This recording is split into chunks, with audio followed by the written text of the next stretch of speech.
There will be a meeting of the Medford City Council Planning and Permitting Committee, May 8th, 2024. This meeting will take place at 6 p.m. in the City Council Chamber, second floor, Medford City Hall, 85 George P. Hassett Drive, Medford, MA, and via Zoom. To submit written comments, please email ahurtubise@edfordma.gov. Mr. Clerk, please call the roll. President Bears. Present. Councilor Callahan. Present. Councilor Lemming. Present. Councilor Scarpelli. Present. And Vice President Collins. Present. 5 present, none absent. The meeting is called to order. The action and discussion item for this meeting is paper 24-033, zoning ordinance updates with the Innes Associates team. So I will just quickly summarize our agenda for this meeting, and then I'll turn it over to our zoning consultant. Per the plan that we agreed upon at the last time we met with our zoning consultant in the Planning and Permitting Committee, which I believe was just 2 weeks ago, we decided that we would use this next meeting to review the updated zoning memo. I understand that we have some draft text for updating the definitions in our zoning ordinance, and I want to just take that opportunity to restate at this point. I don't think that we're talking about making any substantial changes to the definitions or the use table, but rather taking this opportunity to modernize, incorporate suggestions for city staff for making these definitions more legible, more useful. So we can review that, as well as the updated table of uses, which again, no substantive changes, just changing the formatting to be more useful, more readable. We're then going to switch over into discussing some zoning strategies that are recommended in the Climate Action and Adaptation Plan, and seeing how those fit into our kind of work plan for the zoning overhaul overall. And go into what we are planning to do in our next meeting 2 weeks from now to move all of these projects forward. So with that, barring any introductory comments from councilors, I would love to hand it over to Paula. Thank you for being here.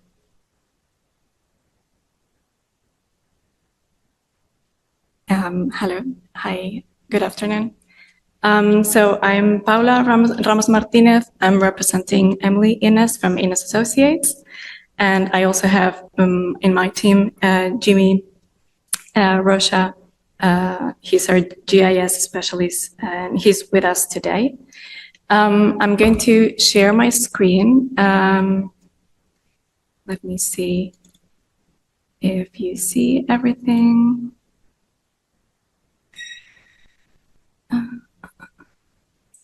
If you could just if you could put the microphone a little bit closer to your face. Oh, yeah, sure. There you go. Yes. So we are in this May 8th today. What we're going to do is to review a draft text for the definitions. We have some progress that the status of the zoning memorandum. We have a little of updates that were from last meeting.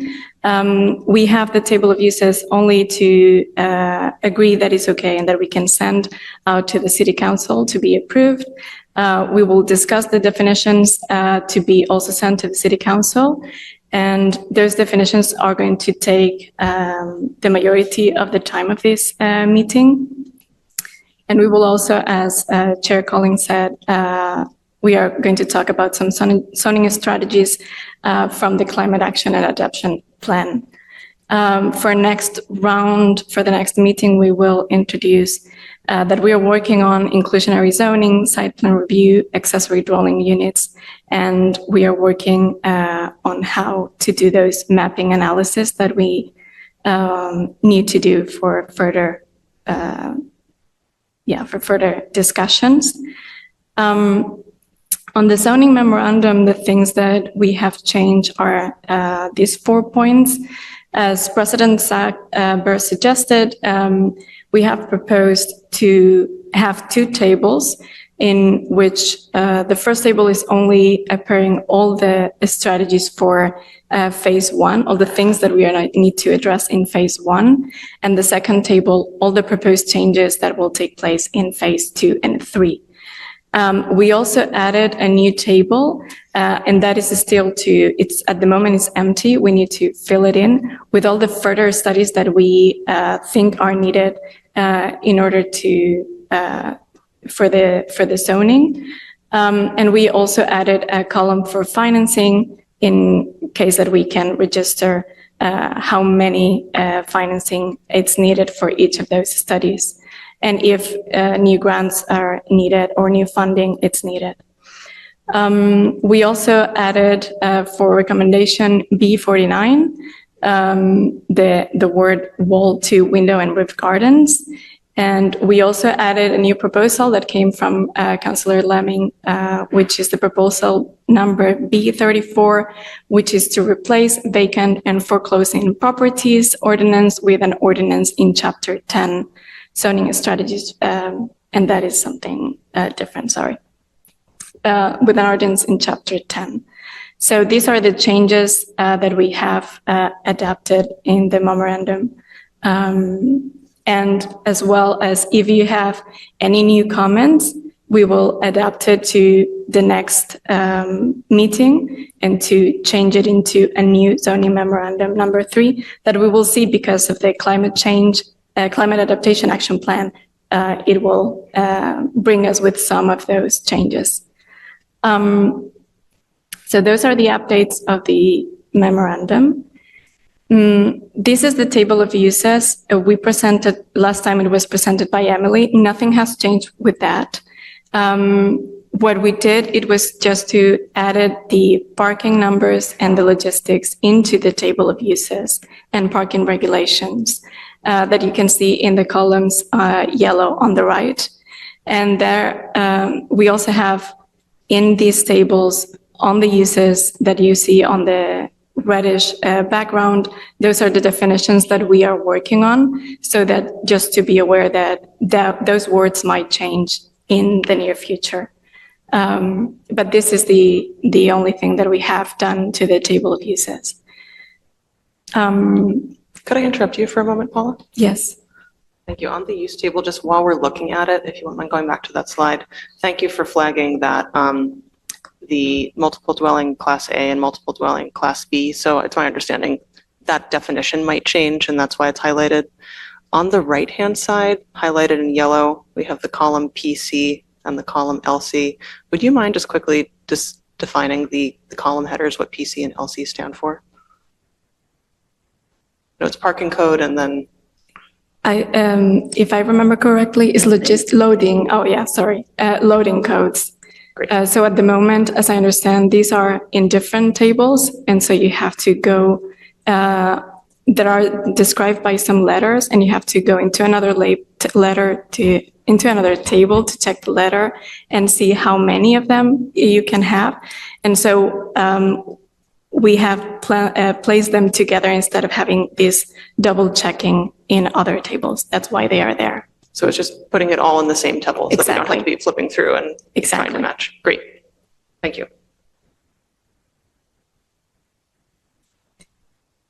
So then we have the definitions. What we want to have, what we want to make very clear is that what we want to get is a discussion in here.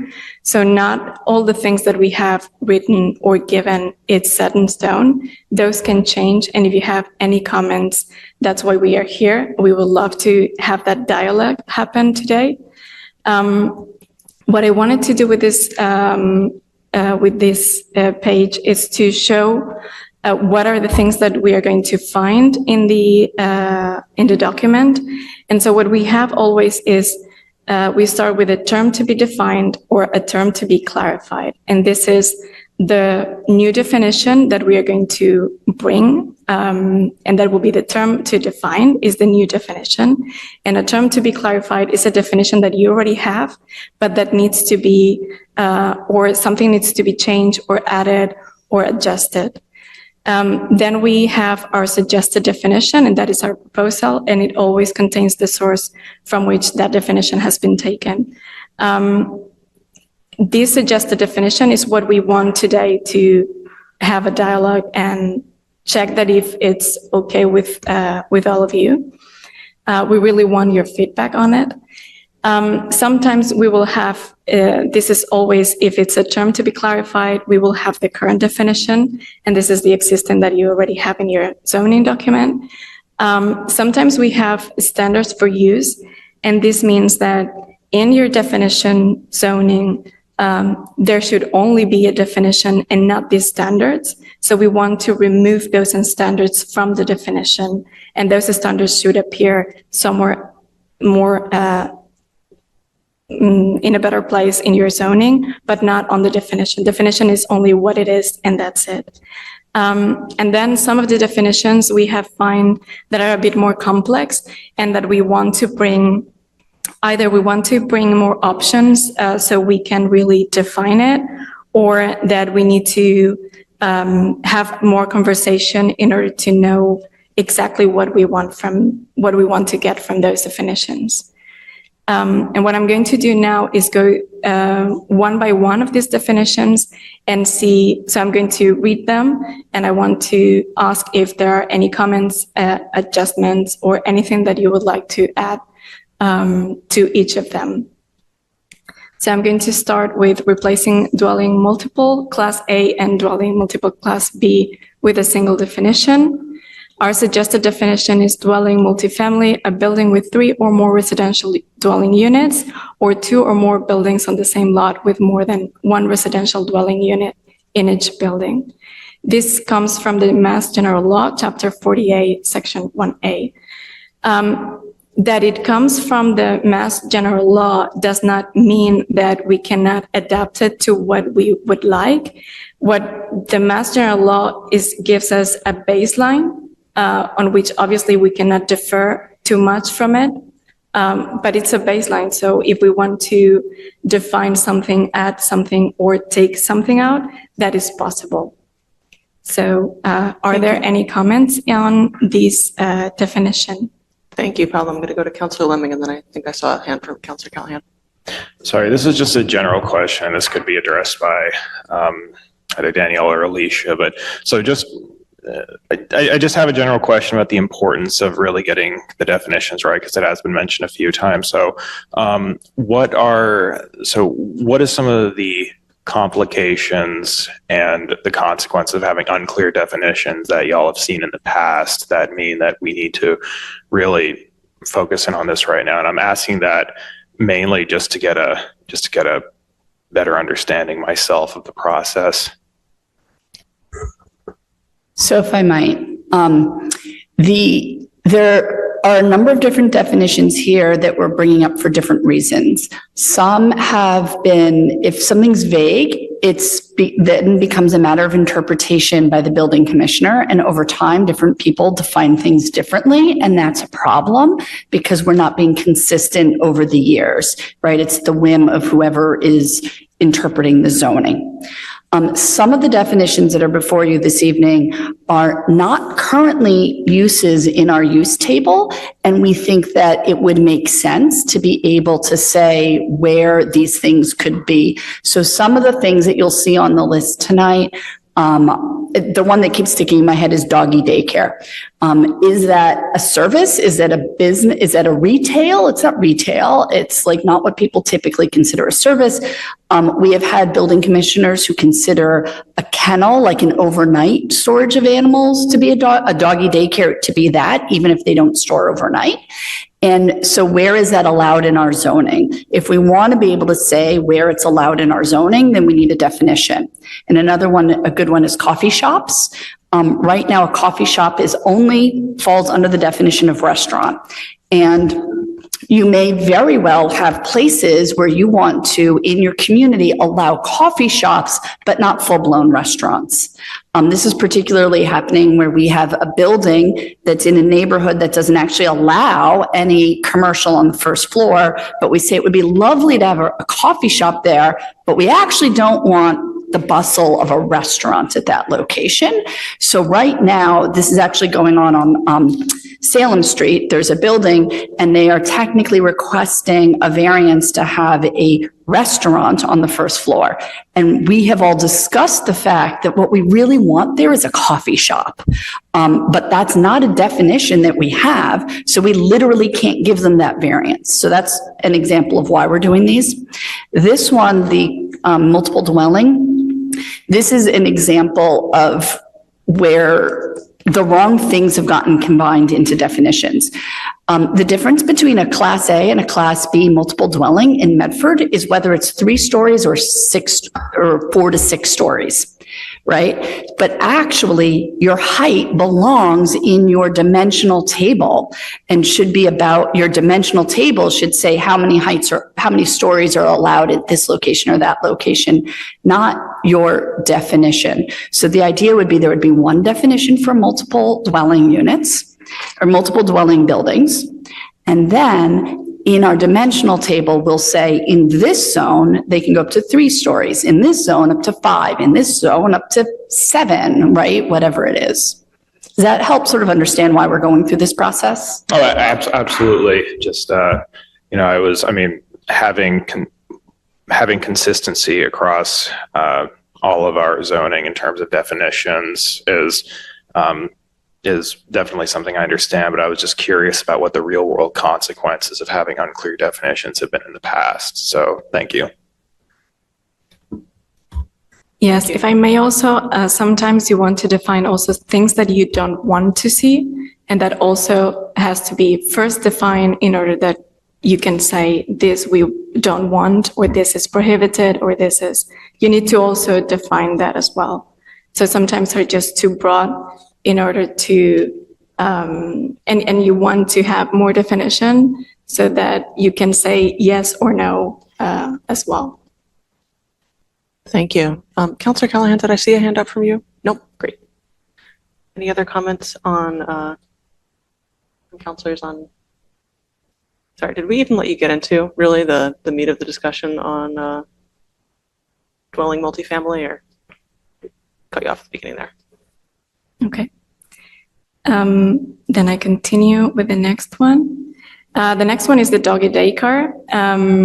And then the suggested definition will be a facility providing care for dogs on a daily basis without overnight accommodation. The facility may include indoor and outdoor areas for the dogs where they will be under supervision. For clarity, this definition does not include animal boarding facilities.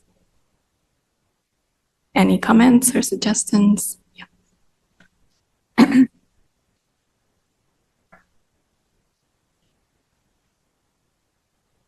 Did we feel that it was discussed?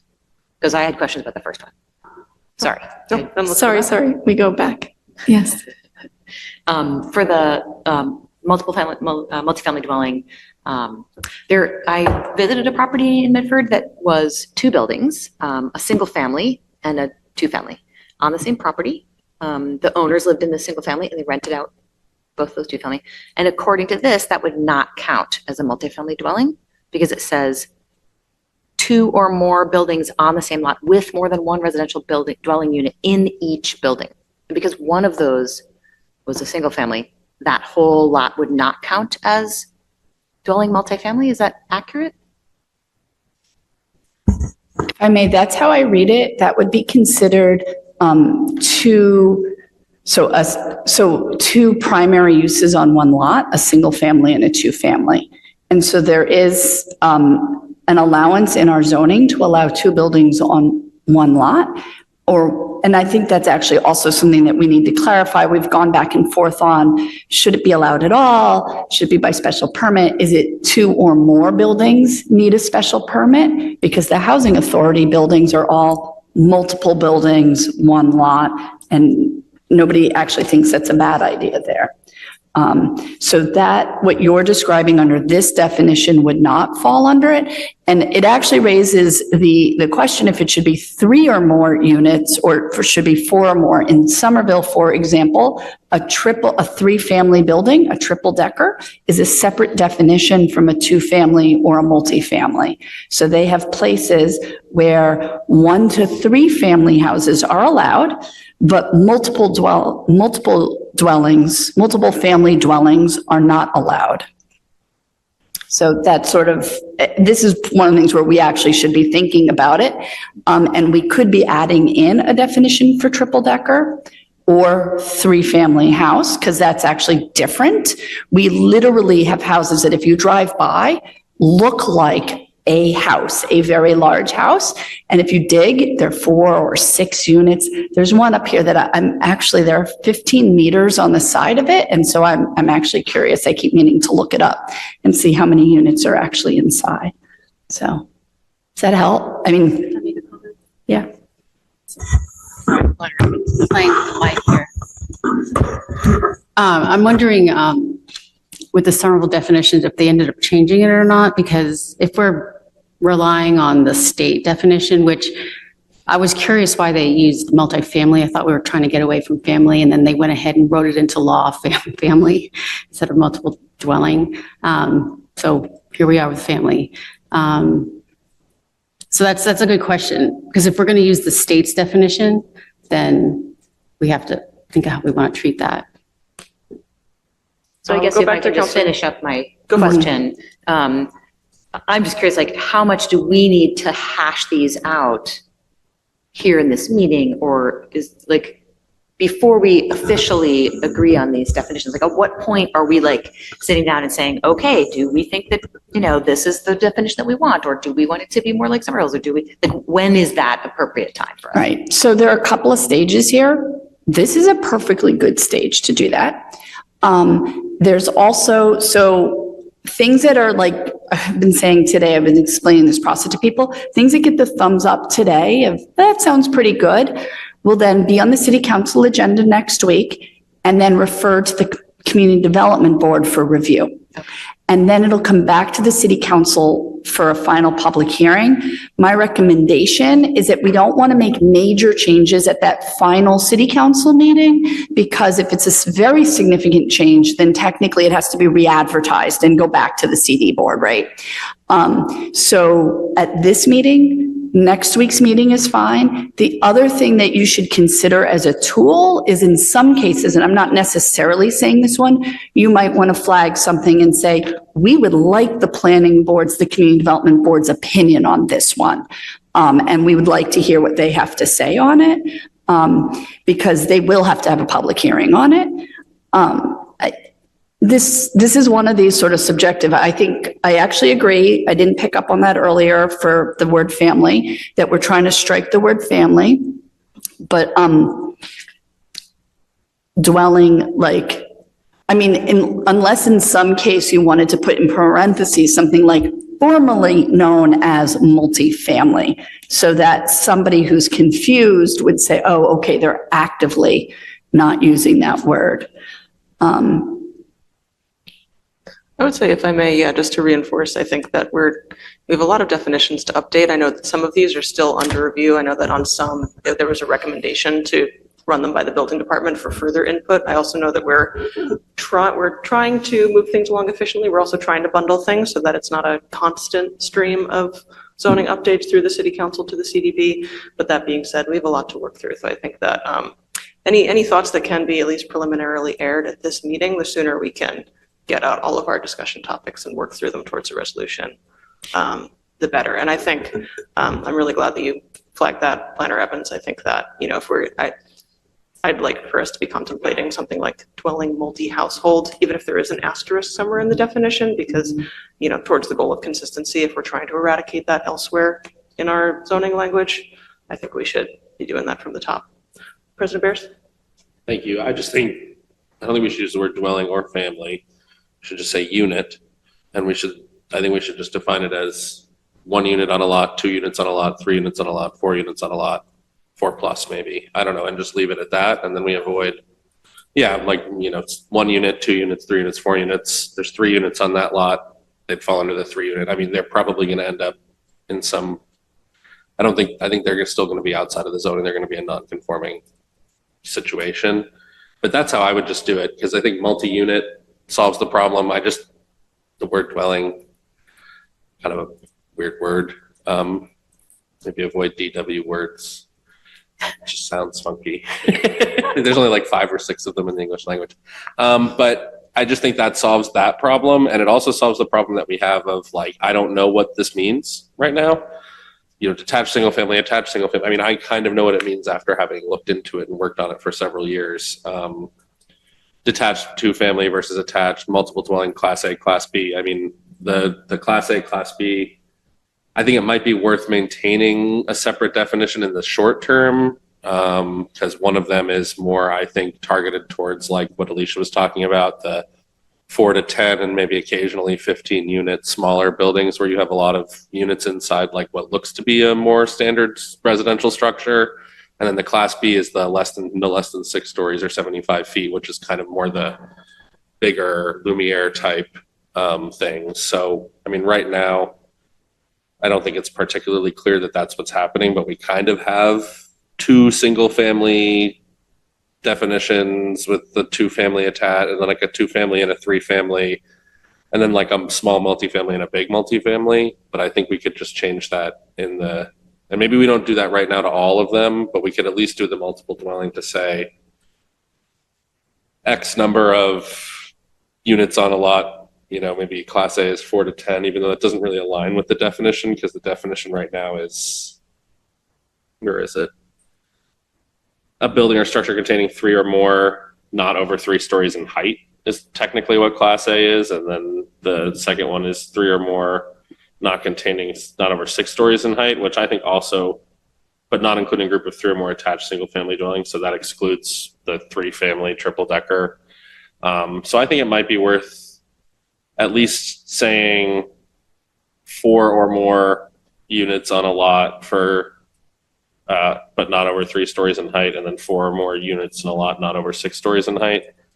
Something like that in the short term. I think in the long term, we should just move away from everything that we have right now and kind of try to redefine it more in a clearer way, just to talk about how many units are present on a lot. And then I think at the larger levels, we'll end up in situations where that's not actually the best way to describe the structure as well. Like, I think we might want to talk about, I actually, in some sense, for large multi-unit buildings, I think we may be in a better place to talk about them in terms of stories versus in terms of units. So I think that might be something maybe we look at down the road, but that might be a way to at least get us towards a more household type neutral and also clear, like plain English definition. Thank you. What we are proposing here is to take all the dimensional pieces out of the definition Okay. and put the dimensional pieces only in the dimensional table. Okay. So that this would be multi-unit buildings with 3 or more residential units. And then if we wanted to control, is it a big building or a little building? We would say in this zone, you're allowed to have big buildings, and in that zone, you're allowed to have small buildings by having those things in the dimensional table, which we're not proposing to change today, but we definitely want to be changing. Right. If we did that though. Would it break our current zoning? Right. So that's actually an interesting question. And we should just check before we forward it that it's not going to, because right now there are, that's why we brought our big books with us. There's there are- use that's not defined. Right, The and it's 3-family actually, attached. 3 or more dwelling structure has a separate residential use, and it's under, I'll leave it to you, but it's attached single family dwelling. right. So when we look at the use table, which says which zones they're in, we have detached single family, attached single, this is what you were reading from, 3 or more dwelling structure, attached single families and 3 or more dwelling. That I think is supposed to be row houses. I take it as just attached units, whether it's up and down or side to side. I don't think that's supposed to mean a triple decker Okay. because they're attached single family dwelling is the header. And then there are 2 types, 2 dwellings or 3 or more. Right. So it's supposed to be row houses. And then detached 2-family dwelling could only possibly mean 2 single-family houses on one property, Right. but that's really an interesting, That's why that definition under attached single-family dwelling has me think that the 2 dwelling structure is also a 2-family stacked as well as a row house. I see what Otherwise, you're there's- saying. Otherwise, Those, there's no definition. so those definitions also really need to be fixed. And are you looking to see if we have those definitions in the book? Things aren't always what you think they are. Yeah, exactly. No, I exactly. spent a long time looking for lot coverage, and it wasn't with all the other lot stuff. It was coverage of lots off by itself. Okay, so right, so the definitions are, I must use them a lot. Dwelling, single family attached, an attached residential building intended and designed to contain multiple, or to contain or containing one dwelling unit. The heck does that mean? An attached residential building intended and designed to contain one dwelling unit. To me, that's a row house. Dwelling, single family detached, a detached residential building intended and designed to contain one dwelling unit. And So that's a single family house. right. Dwelling, 2-family, a detached residential building intended and designed to contain 2 dwelling units. So that implies that is, so I'm going to just point out that definition does not match what's in our use table, Right. which is one of our problems. And neither does the 3-family in the use table, which to me is only existing as an exception to the dwelling multiple definition in the clause after the word but, not including a group of 3 or more attached single-family dwellings. I don't know. Like, that's where that.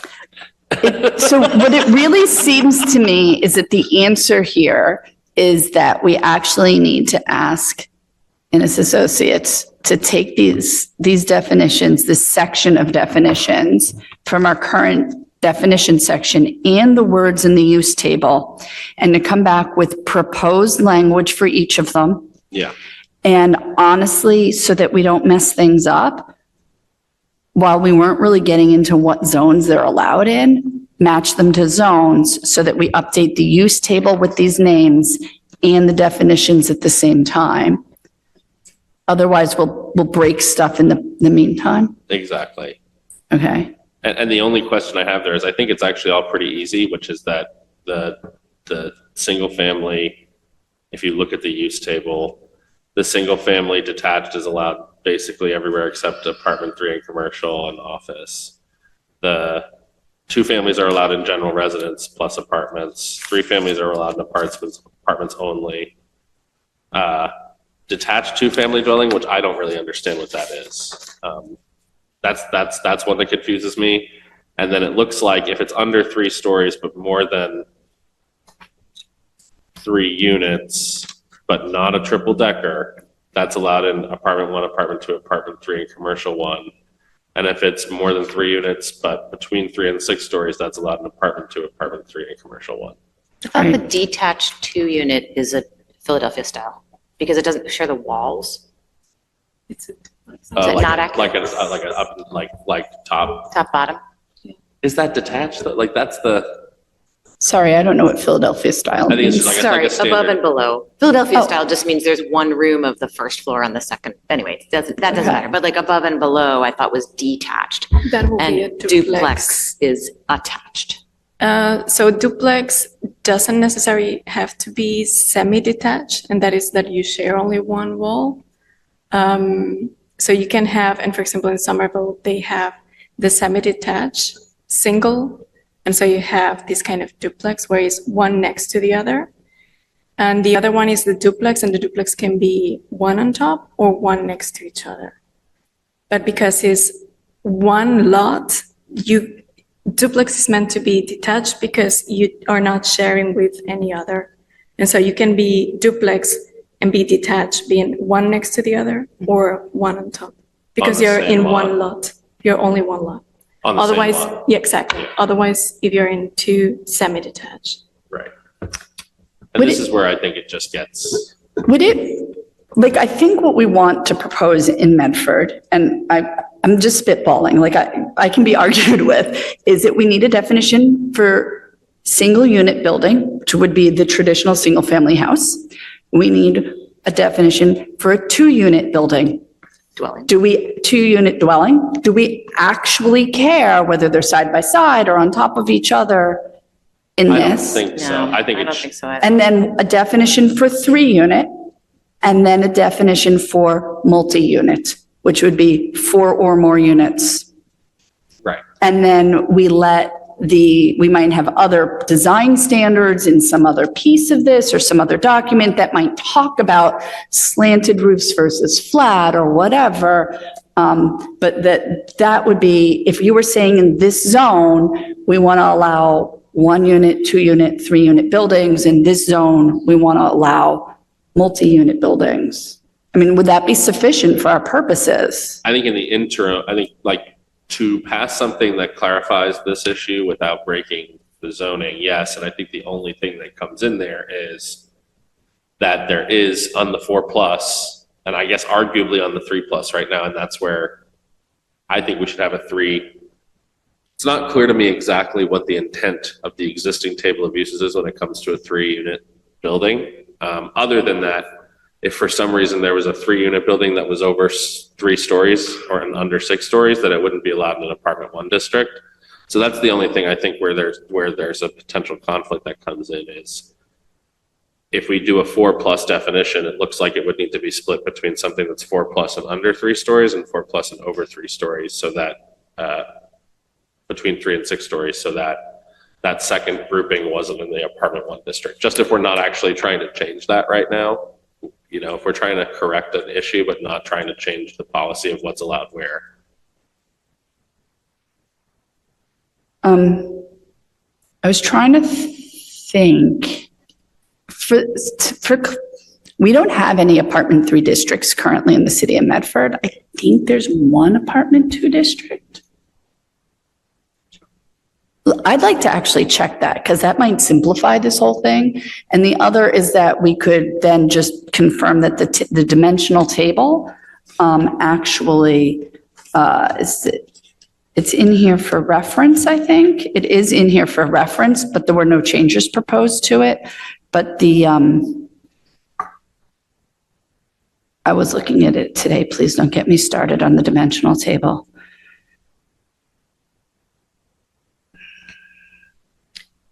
While we're looking, I just want to recognize Attorney Silverstein, who might be able to chime in on this topic.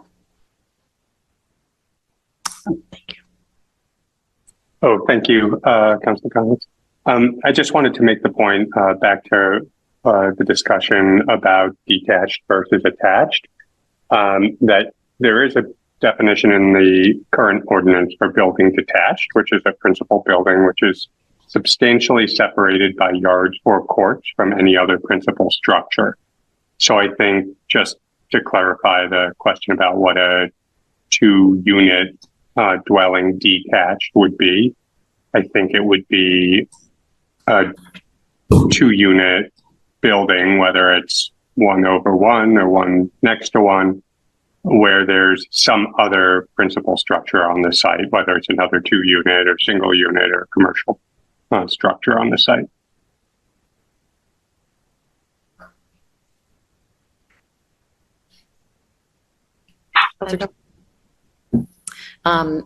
Might I suggest that we go through all these other terms that are maybe require a little bit less discussion and see if we can get through some? And then we can come back to this, multi-unit definition, which might require more discussion. Yes, also to say that if we have a lot of questions about one of these definitions, we can come back next time. It doesn't have to be passed today, and so that we can present with a lot more information. And I think that all these discussions are very, very interesting.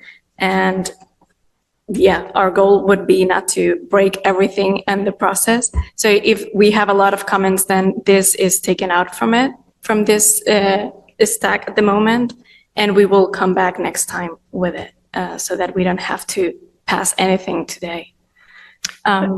Yeah, I also just want to note, I know that there's many other definitions on this document today that have research outstanding that your team is still looking into, that we're waiting for feedback on. Before we move on to the next one, I just want to pause. I know that we might have been like hot on the trail of a couple thoughts to follow up on. I'm happy to give this a couple more minutes. I do feel fairly confident this is one of the more complicated ones on our document today. I think that this discussion will take up the bulk of our time, regardless of if it's at the beginning of the end, but I'm happy to defer to the enthusiasm of this body. And if we come back to it, go for it. I just think on this one, we're pulling a thread, and it's pulling towards like a thread in a definition that's now a thread in the use table that's going to end up being a thread in the dimensional table. And I almost wonder if it makes more sense for us to not fix the definition and just as part of this process. Basically, I think we're just going to end up creating two work buckets, which is like we're going to figure out a better way to say what we're already doing, and that's going to take a bunch of work and time, and then we're going to change it again to what we want it to be. And I just wonder if it might be better to just do the second part. Right, I'm actually was thinking similarly, but not exactly. What if we add in a bunch of definitions, maybe this coming week or maybe in a few weeks, and then later remove the old definitions? Does that make sense? So the idea being, we're putting a bunch of definitions, as you'll see, into our definitions section that will not be in the use table. In this later effort, we will add them into our use table in appropriate places. We might realign maps and stuff like that. So the idea would be to like create some definitions before we start using them. So, Yeah. and I'm not sure, we still need, I think we're right though, we need them to come back with several definitions, and it's not just the multi-dwelling, multi-unit that needs it. I'm not opposed to it. I just would not want to also create a situation where they're not sure which which definition applies to which use or dimensional requirement. Right. But I don't, but in any case, I just wanted to quickly also ask a process question. I'm fine. We can kind of circle back to this. Maybe we'll just rest on it and go through some of the easier definitions, and our brains will work better. At least mine.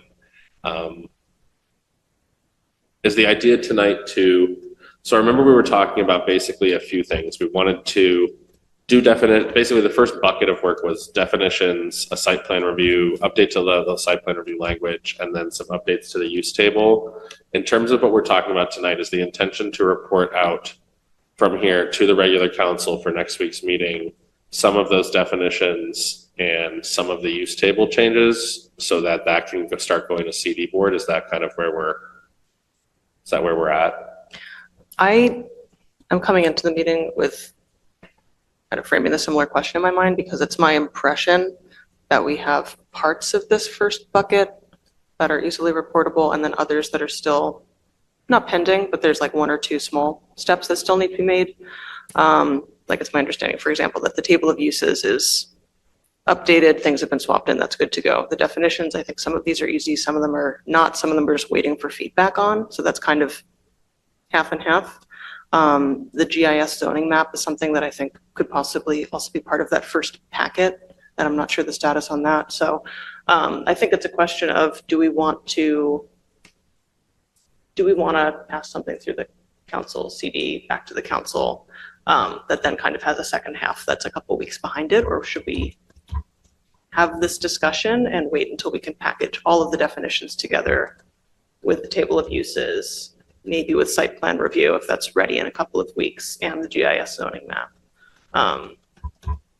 I think one of our earlier conversations was around CDB capacity for not trying to load the schedule with multiple meetings. And that is kind of, to me, that's part of the decision on my mind. And just to clarify as well, maybe it's the clerk or Alicia or Danielle or all of you really. So if let's say we let's say we went with the second option and we said, we're not going to report anything out tonight. We're going to have a meeting on the 22nd. Hopefully we'll have like the actual draft ordinance language for everything relatively in a place. And maybe Scott will have had a chance to take a look at some of it. If we were to port that out of here, then it'd be in council on the 28th. Then we'd refer out to community development board. It's 14 days that it has to be advertised for CD board and then another 14 days for the council, right? They can be advertised in parallel. And that's what we were doing to simplify things before. So we would produce one ad that lists both dates. And so could we have an ad that goes out that the community development board would consider it at some point in June, and then we could consider it at our June 25th meeting? Is that enough time if we were to refer it to community development board on May 28th? When we knew things were coming, we actually placed the ad before you literally referred it, because we knew that. So when it's going to the city council, you don't have it at that point, right? When it's put on that agenda, it's a required referral. So Right. we know, oh, it's been submitted to the city council for their agenda. They have no choice. They must legally refer it. So we've gone ahead and placed the advertisement in advance in order to move things through more quickly. Right. So if we together agreed on the dates that worked, we certainly could get the ads out before the actual referral. And I think Danielle's looking at our schedule for CD board meetings. Yeah. Do you know when are our meetings? 5th and the 26th, in June. Right, so it would have to go on the CD board meeting of the 5th to come back here. So if you referred it out, if we knew you were going to refer it out the 28th, we would just do the math and we would just advertise it. Okay.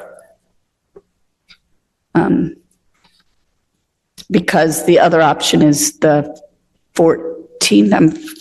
So you meet the 14th and the 28th Sorry, of May. of May. Yes. So the other option would be try to get some stuff out the door tonight, but I think that we might be better off personally going through these definitions, saying which ones we're comfortable with just as a checkbox, coming back in 2 weeks with some edits to the definitions, hopefully having the site plan review framework draft also in 2 weeks, maybe even the GIS zoning map. And then if we have the definitions, we probably also have the use table changes. So then we could do that all at once.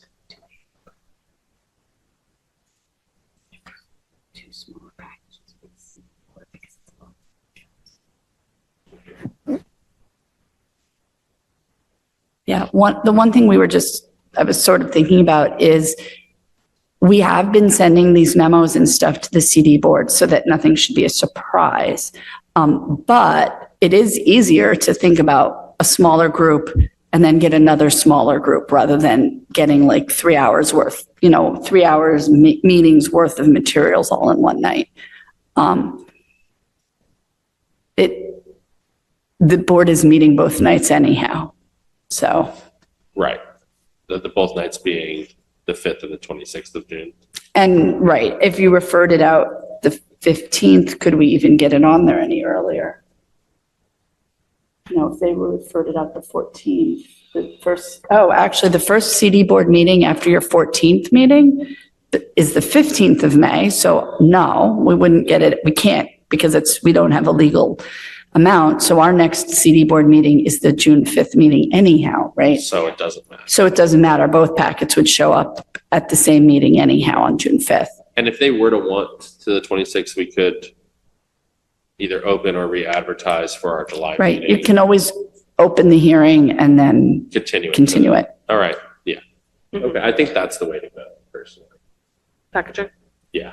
I agree. I mean, I certainly am very sympathetic to not wanting to deliver a gigantic packet for review all in one meeting. At the same time, I think also thinking about keeping this coherent for residents that are following along in this process. I like the idea of getting through the definitions, even if it takes a couple of meetings, and then updating the definitions. I think it'd be an overreach to say in one fell swoop, but doing that in one meeting as opposed to two, along with the use, the GIS, the site plan review, and that keeps us with our goal of getting those pieces dispensed with prior to the end of the fiscal year. And I think it would be a great start to hit that. and to do that as one package. Counselor Callahan, I think I saw your, good to go. In that case, I would recommend that maybe we rest on the, for now, dwelling multifamily definition, since we're going to, I think it'd be advantageous to get some proposals back from Innis Associates in 2 weeks based on this discussion. I think we should come back to this at the end of the meeting, but for now, I would recommend that we put a pin in this, work our way through some of these other definitions, enjoy the ones that are a little bit simpler, and then maybe come back at the end of the meeting to this and any other definitions that are a little bit stickier, and figure out exactly what we want to request of the consultant in terms of our next steps for reviewing this in 2 weeks. How's that sound? Great. Let's go to doggy daycare.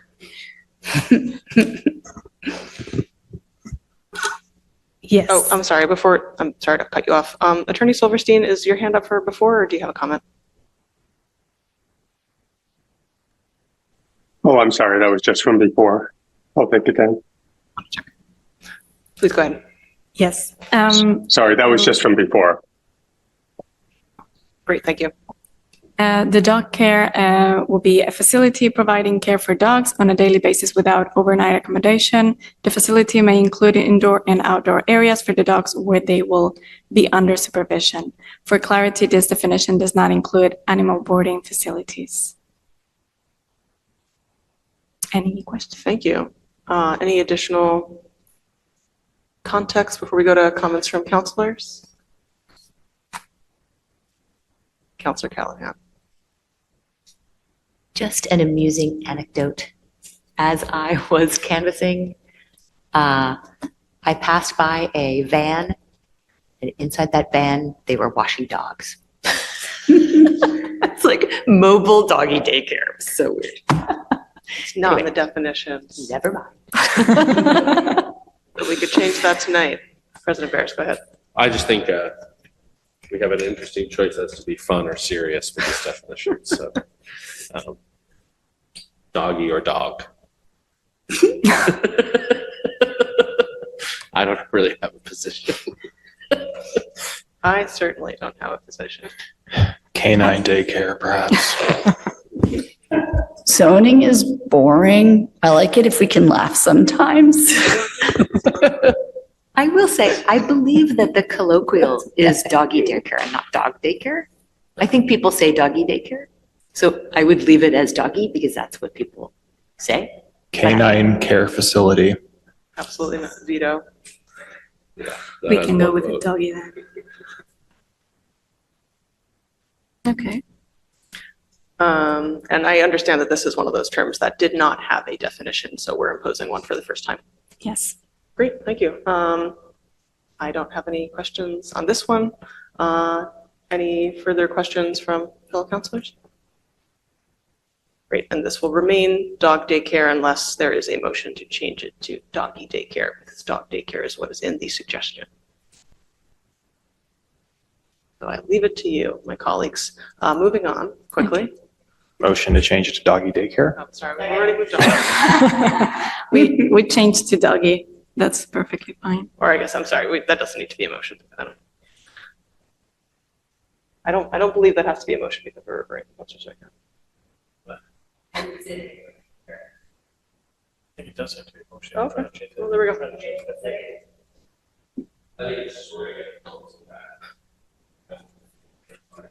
Okay, great. I rescind my motion. Great, let's move along to number 3. Thank you. So this is one of the next definitions that are still under review because it's too broad and we really want to find a more specific for all of this. So this we will come back with the eating establishment, coffee shop, drive-in eating places becomes eating place drive-through. This we will come back with more information. The second, If I could just jump in on that really quickly. In the definitions, it is eating place drive-through already, so that may have just been, is it still drive-in eating place in the use table?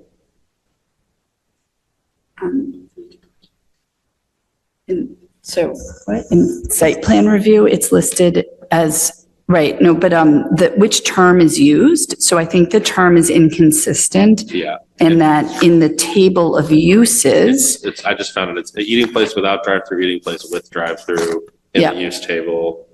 It is eating place and then eating place drive-through in the definitions. Oh. We'll also need to change it in site plan review. One of the ones that are required for site plan review besides this, like if it's too big, it needs to have a site plan review. If this says drive-in eating places, and I think that may have in fact referred to when we had drive-in theaters here. But if we want drive-through eating places to have site plan review, we'll need to change that section as well. Because that's how we've been applying it. Got it. Yeah, and it definitely makes sense to add a cafe, coffee shop Eleven definition. point seven point two if you need it. If you haven't done the research on it yet, totally understand. Is there a terminology that is consistent, like eating place, eating establishment? Do you mean among other community, yeah, other yeah, zoning, yeah. not ours? Or in the state law? We'll look, they'll look Yeah, into I it. mean, it does, I'm just, it just, they all seem a little convoluted. Yes, we will search it and come back with that. Cool, thank you. Another one that is, and this is a bit complex, is household, and then another thing is replace family with household, but the definition of household itself. And in this one, for example, we want to bring different definitions because each of them have add different color to the to the definition, and we want you to tell us also and comment what is exactly that you want by this definition, because it can be that has the housekeeping unit, it can be multi-tenant, so we want to bring forward different definitions so you can tell us better what is exactly that you're looking in this definition, because it's a bit too complex. I think that's worth discussing now. We had a lot of discussions about this when we did the recodification. And I believe where we landed on that, most of those discussions, I think Councilor Scarpelli and I were the only ones here for. The final vote was that the consanguinity blood relation stuff is totally out the window. We can't do that. That's illegal. And we wanted to define household, which I think the definition in here does meet the intent, which is everybody who lives in a single housing unit. That's a household. And I guess what I'm hearing you say is, if we want to rehash that whole argument, we had like 3 meetings on that on that argument. I think it might be worth looking at the meeting reports from those meetings to see why we landed where we landed and what we voted on for specific motions. But is what you're saying that that we need a definition of both because there's elements of state law? Is there something outside of our zoning that would require us to have a separate definition for each of those terms? Not specifically. So if you want, it's a bit of depending. For example, in Toronto, they are going to pass, and I'm not saying that this is Toronto, but they are trying to do something with affordability housing, and that is to put in a definition of multi-tenant that is different from household, because there are multi-incomes and each one of them, it's like a student housing or something like that. If it's something that is interesting for our zoning, or if it's not, and we are only looking for household, for example. Right. So, and I think that one of the things that we have been hearing is, well, Medford got rid of the rule of how many people are allowed to live together in a unit. So now we can rent all these bedrooms out to separate people, and it doesn't matter because we could put 7 unrelated adults in this building.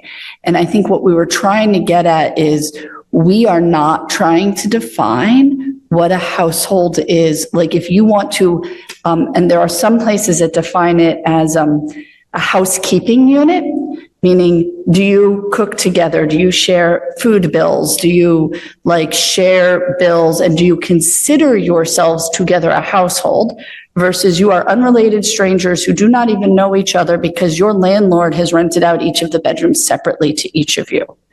and how that sort of interplays in the community. It's something that there are people who have been building houses particularly designed to do that. And I think that that's an interesting question. It's more like a boarding house. We have a definition of a boarding house. If somebody wants to build a house with 6 bedrooms, each with their own bathroom, with a central kitchen, in 10, 30 years ago, that was a boarding house, and it was allowed under certain conditions and had different regulations on it. So I think that's sort of what we want to be, as opposed to we're a group of 6 people who have decided that we want to live together communally. Like that, I feel like the city council is like, well, why should we say no to that? That's their right to do that. That's perfectly fine. That they also would never consider that a boarding house, right? That's people setting up housekeeping together. And do we care? Because it is, we are, and I think it might actually be an interesting question to raise to the public. Some of the houses have been built, people are living there. Other than you don't like how many cars they have, please don't tell me that that's your objection. I don't care. Any other objections, right? Is it actually a problem in the community because there are 8 people living there rather than a family with a couple of kids? You know, how is that? How does that impact the neighbors? You know? Okay. And I guess, let's just guess, what's the question we're trying to solve for? And do we do that by defining the people or the structure? Right? What's the better way to go after that? I just think when we start, I think it's just really hard to enforce housekeeping unit. I don't know how. What if the landlord says, hey, everybody, tell them all you wanted to live together, right? Which they will do, right? If I'm a landlord who built a structure and now we've regulated that structure to say you can't do what it was designed for, then there's going to be an incentive for them to lie.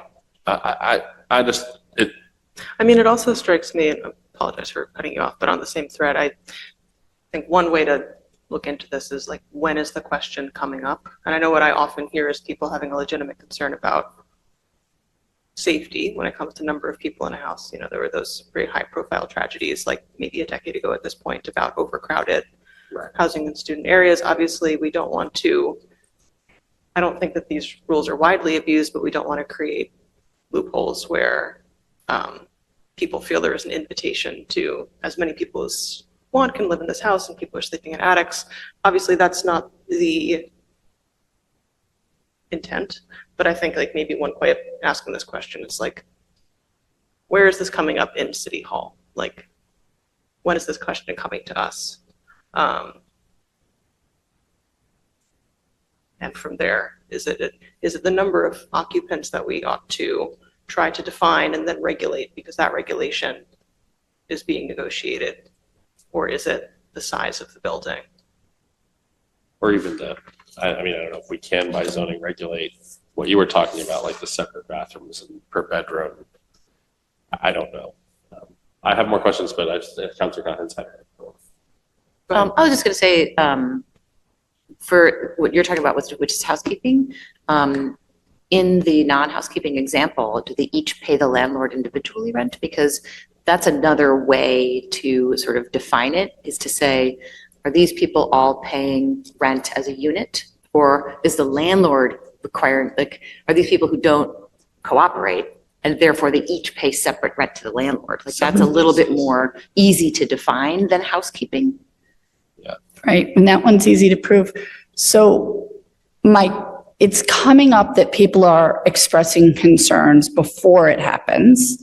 And I will actually, so the overcrowdedness, when we had those meetings back a couple of years ago and talked about changing this definition, one of the things we said very definitively is those are health department issues. Right.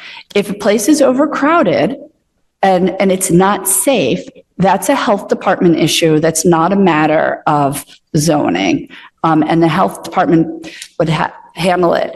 Right now, it's more likely happening because it's actually, we have a family that lives here and then a family that they know or maybe they're related to comes from another country and has nowhere to live, and immigrant families, and they stay together. And now that building is really overcrowded with people. That's not actually, that's a health department issue. That is something that the health department is seeing in Medford. And it's a very difficult issue because if you evict them, they have nowhere to go. Is it safer for them to be living there? And in those cases, they are families, right? It's very rare that they're like strangers. It's completely not the landlord doing it. I think from a zoning perspective, we were more concerned with the landlord is doing it to the tenants. And that's, in my mind, a place for the city should be protecting is the landlord doing this to the tenants? And is there somebody who's getting rich off of the fact that we changed our zoning to be accommodating and to be accommodating to different living styles, which we're very open to. And now instead of that, the unintended consequence is that a landlord is making a whole heck of a lot of money. And the people who are living there are actually not happy with the situation. There is a different, so I will say that there was a concern about a particular building in Medford, a single family. And the thought was that it was being rented like Airbnb, the different bedrooms. And so one of the things the building inspector he talked to the person who lived there who said that they were the owner or their parents owned the property, which was sufficient, but asked if he could look around. And when he looked around, he said to me, what I looked for was it obvious that there were individual locks on the bedroom doors. That's a big sign that the people in those units don't trust each other. He's like, and there were no signs of locked bedroom doors. The bedroom doors were open. There were no locks on the doors that could have been locked. He's like, that's why he's like, when the guy said to me, these are my roommates, he's like, that's legit. We allow that. Did you have something you wanted to add to it, Danielle? I didn't get to. No. I think that's a really helpful kind of illustration of some of what we're talking around here. What's on my mind after that kind of example, and I'm trying to think of how to phrase this because I think it's widely known. I care a lot about tenant protections, but I'm wondering if there's some parallel between overcrowding not being like what we're solving for in zoning and that type. Obviously, we're trying not to create zoning definitions that invite in bad behavior or things to take advantage of. But in the same way, I don't want to overcorrect for problems that are also shouldn't be adjudicated through zoning, but should be adjudicated through a supportive service that that City Hall offers, whether it's Board of Health or the housing planner or the multilingual support line. Do you know what I mean? Because there's a website called Split Spot that facilitates landlords renting just rooms in a single family house, for example. So we know there's a market out there. Danielle just told me that she looked up that there are a couple of Medford single family houses listed on there. So they are trying to separately rent out the bedrooms on that. And I think the question is, how much do we care, and what is the, if somebody has chosen to use this website and chooses to live there, should we tell them that they can't? On the other hand, how does that impact our community? Councilor Callahan. I will say this issue is very important to me as someone who has lived in intentional communities for almost my entire life. And had difficulty being able to live with other people, being afraid that the landlord will discover that in a 4-bedroom house, the 4 of us are unrelated and therefore we're going to be kicked out. I think there's a lot of fear among tenants. And yet I also think that the idea of being forced to live with other people that I don't know is horrible. So to me, what you're surfacing here has been a lot of my life experience. And so to me, this is an extremely important issue. And I really like the way that you're thinking about the things that matter are not the number of people, which is a health department issue, but the things that matter are, do the tenants want to live this way? Or is the landlord forcing them to live this way? So I very much appreciate this difference, but in whether we define it using housekeeping or define it using separate rents or define it, the way that we determine it, I think can be massaged. But to me, those are the two important, that is the important difference between the two, is like, is this something the tenants are choosing? And yes, they are fine having, one extra person, or if, somebody there has a young child, they're fine with it. Or are these people who are really being forced to live together by the landlord? So I would want to be able to zone. It doesn't mean that we're saying it can't happen. It just means we can zone them and have an awareness of what's happening.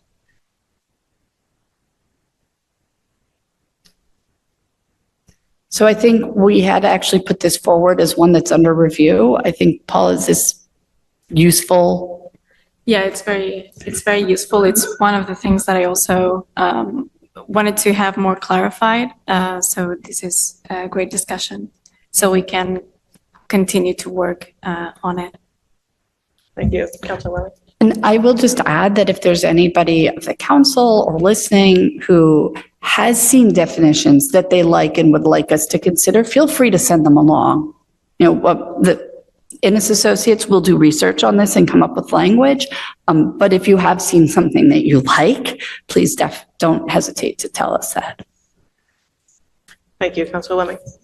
I just don't want to have you all repeat what you just said, but just kind of a basic question about this. I think it was one of you might have told me about that landlord in Somerville who just kind of kept on renting, like stuffing tenants into the same place and then charging them $1,000 a month for it, and that just kept adding up. So the two questions are, how often do you see things like that happening just in your positions? And what can this definition do practically to help you prevent that from happening in the future?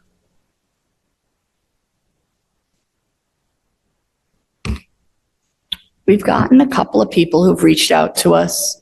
The ones that I've heard from were concerned because they knew what was being built in their neighborhood. And they were not calling to say, here are the problems we've seen. I've heard it a few times. I think Danielle was just telling me that she's heard from a few people. I think there's more that there's a fear than, and I'm not clear that our office is necessarily the one people would be coming to, right? Would they go to the building department, health department? Like, would they say, I don't have a place I can even go to complain? I don't know. I think we should take this question outside of the process of even 2 weeks from now. I think this is another one where it may behoove us to say, we need to look at short-term rental, lodging house definition, all of the dormitory definition, all of the definitions and uses where we're talking about how different groups of people are in using different housing units, and try to align that to a new structure. Because again, we didn't do that in the recodification, right? The lodging house definition and the lodger definition is still, I think you could apply those to these situations, right? You could, if the building department wanted to, I could see them saying if there's 7 locked bedrooms and I could see them applying that definition to it. And I don't know that that's fair either. I think we should take this I think right now, the definition of household fits what we're saying, right? Like it fits the intent of the council's vote on the recodification, which was that a household is the people who live in a unit. Now, if we need to redefine what a unit is to say that if there's a single family structure with 7 locked bedrooms, that's 7 units and not 1 unit, or it's 7 micro units or a multi-tenant arrangement or something like that, I think that makes sense.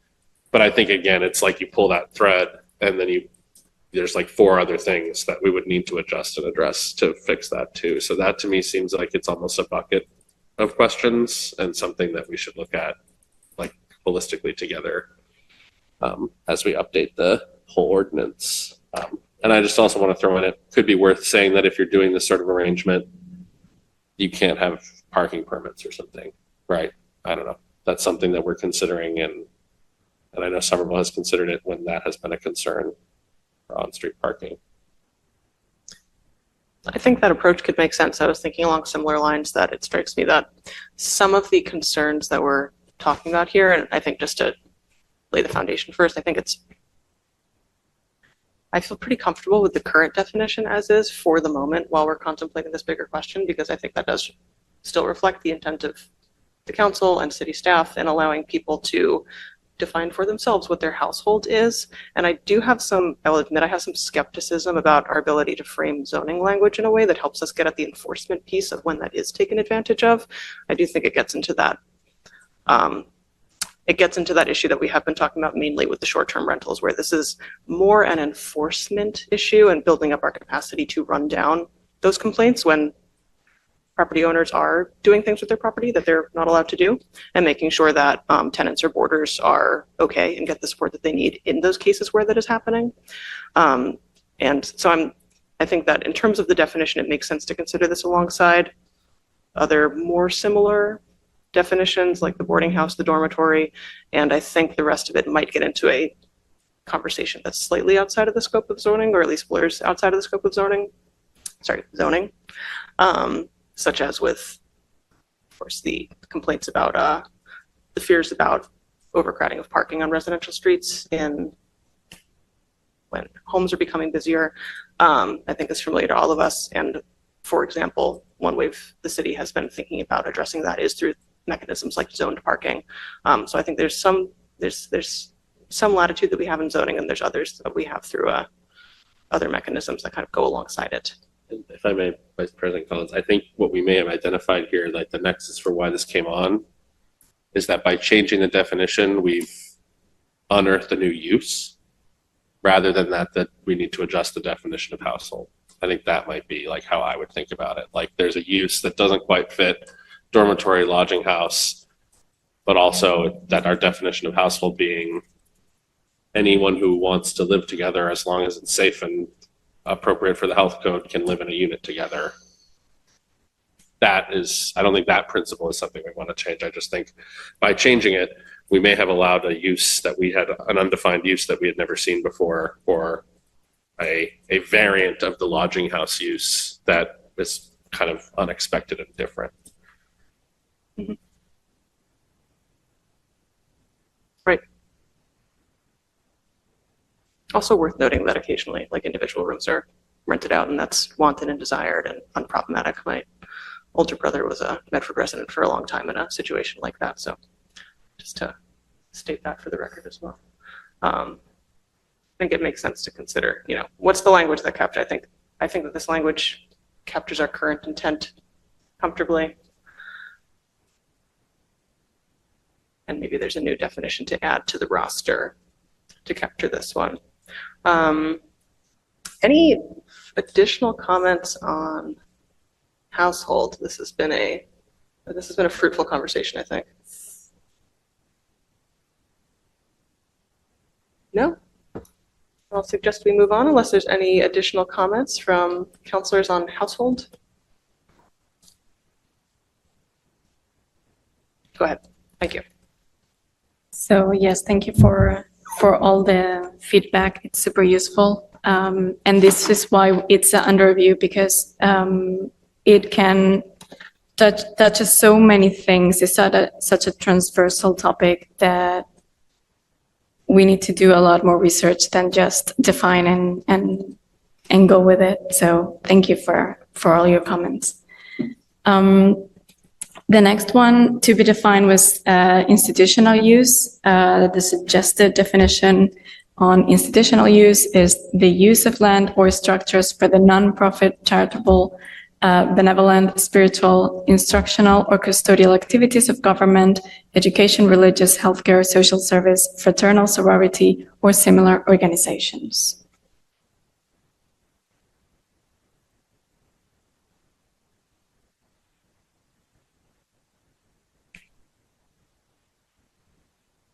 I think this is, to ask an obvious question, so this is specifically for like incorporated nonprofits, use of land and lots.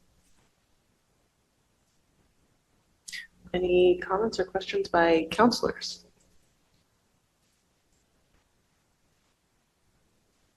And again, this was a existing use that simply did not have a definition previously.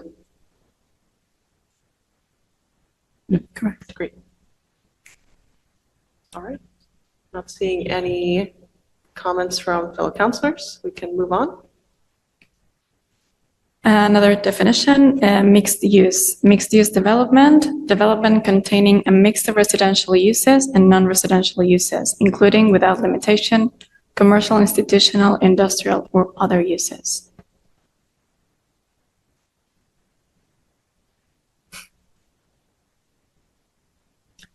For me, this one looks good. I think that this follows with our principle of letting definitions be definitions and not imposing additional standards that might get us into the weeds where it's not helpful. Mhm. Any That's just- additional comments? I just think you can't do better than chapter 48. Yeah.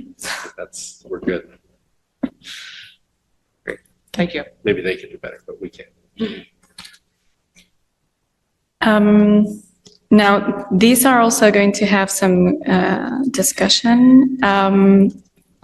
This is a term to be clarified, manufactured home, mobile home, and tiny home. And your current definition, there's only the definition for mobile home. And it's a dwelling unit built on a chassis and containing complete electrical, plumbing, and sanitary facilities and designed to be installed on a temporary or permanent foundation for living quarters. We are suggesting a definition, and it's not a new one, it's not to chain mobile home, but to add manufactured home.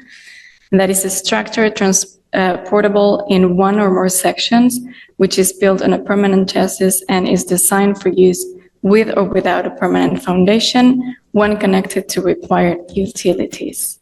Now, I have a part of it that is underlined, which it is to something that we could bring to this as an addition, or if you see that it's not interesting, we can take it out. But as in Oak Bluffs, they have these, for floodplain management purposes, the term manufactured home also includes park trailers, travel trailers, and other similar vehicles placed on a site for greater than 180 consecutive days. And then for insurance purposes, the term manufactured home does not include park trailers, travel trailers, and other similar vehicles.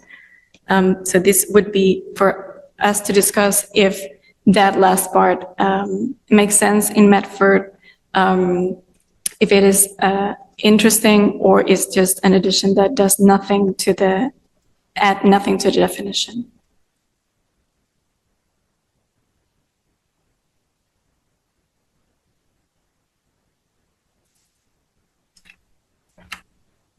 Initial questions from counselors?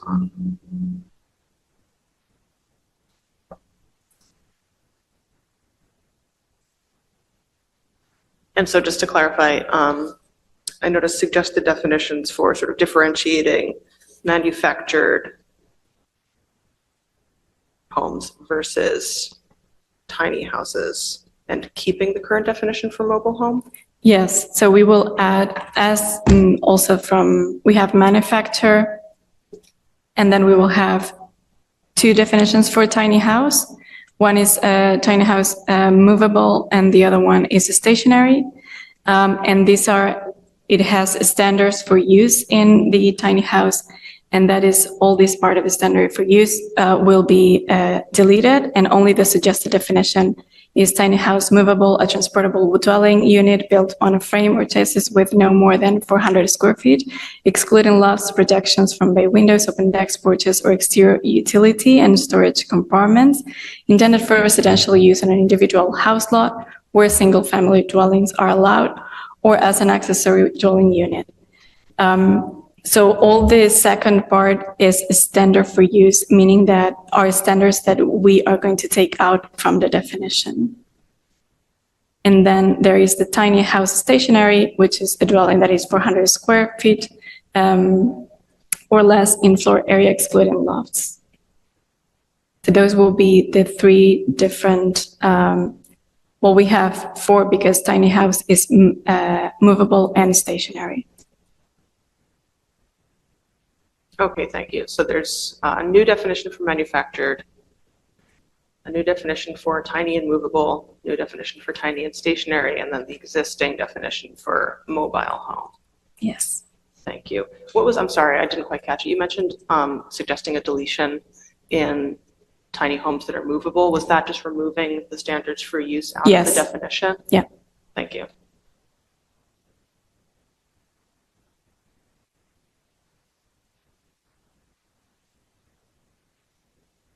And is that reflected in the suggested definition? All of the standards for use already encapsulates what was taken out of the suggested definition, or are there more details that you suggest to remove from the suggested definition for a movable tiny house?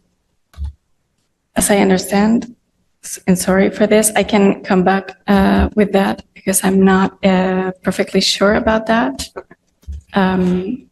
We also have some comments from Jonathan on this definition. If it's relevant in Medford, this kind of language for the previous one. So I think that these 7, we will come back to you as well if you need more information. We also wanted to check a bit more this underline for the manufactured home, if it makes sense in Medford or not. This floodplain management purpose term or insurance purpose, if it makes sense or not. So we just wanted to throw it in to see if it's interesting, but we can study it a bit more and come back with this. Could you go back to that slide for a second, Yes. please? What is a park trailer? Just say park trailer. Yeah, that's Yes, and here includes park trailers. that's the insurance for, I think I know what a travel trailer is. I think that it means, if you've seen a mobile home park where it's not designed for you to come and go, it's not a vacation, but they're just built there. And so we would never, I hate to say, I don't like the word never, but we don't have a place in Medford where you would ever say, let's put a mobile home park. Right. One use, and I'm wondering if this has to do with floodplain management, has to do with this, because one could imagine though, if a neighborhood in Medford was horribly flooded and homes were destroyed, and we said, but we could put a bunch of trailers at this place. In Pennsylvania, my great aunt's house, her neighborhood was flooded out. So there was a place nearby where they put a whole lot of these trailers for like a year or two where people lived while their houses were being renovated and fixed. Even if that happened here, I'm not clear where we would even do that, right? Like, could you put one? So there might, and this might be a question for the building commissioner. I have seen a use where house has fire, person puts a temporary manufactured home in the driveway where they live while their house is being rebuilt, rather than living in a hotel or a rental home or something. I remember that happened on Park Street, I think, in Medford, because I used to drive by it on my way to the Roberts School. So one could imagine that could occur. So part of the purpose would be to have something so that you could put something in zoning. So like you might not say they're allowed in these zones, but you could say in the text, they're allowed under these conditions, right? For example, you may put a manufactured home on your property for no more than 1 year while you are renovating your house. Right. It could be cheaper than living in a hotel or something. I feel like we did that on the road behind me as well. There was one there for like about a year while the house was being renovated. So by having the definition, it allows us to then add these things, these kinds of rules in, as opposed to just saying, oh, well, what zone would we allow these to happen in? It wouldn't be a zone, it would be under what conditions would we allow these? So, and I will say that I have had there is a use case for a tiny home right now. We're not really sure what to do, but there is a 3-family house where according to the neighbors, more than 30 years ago, they finished the garage. They put a bathroom in there. And now we're being asked, can we make that a fourth unit on this property? It exists. It's so far out of zoning that it's in a single-family district. And so it would be a fourth unit on the property in a single family, and it's separate, it's detached from the existing structure. So how do you consider that? It literally is a tiny home. It could be if they put a kitchen in there. It's not a special permit ADU. It would be kind of like a permanent ADU. And the reason so our ADUs are only, let's not go too far down the rat hole, but require owner occupied. Yeah. At this time, the owner does not live in that property. Got it. Right, and an ADU under our current definition is an accessory use to a single-family house, not a three-family. So I just raise it because we discussed with the property owner today, the fact that it literally could be a tiny house. And we've had people advocate there is somebody who's had a table several years at the Energy Festival advocating for tiny houses in Medford. Right. They're adorable. If I was single, I would consider it, but. That's interesting. I didn't realize we did it that way. I mean, I knew about the owner occupancy, but I didn't think about single family only instead of just a structure, a separate detached structure. I will say I'm particularly fond of tiny homes, given especially how much demand we have for, like 1 bedrooms and 2 bedrooms we don't have. So I think having a definition would be great. So I guess I would recommend that we include these definitions and then later we decide what to do with them.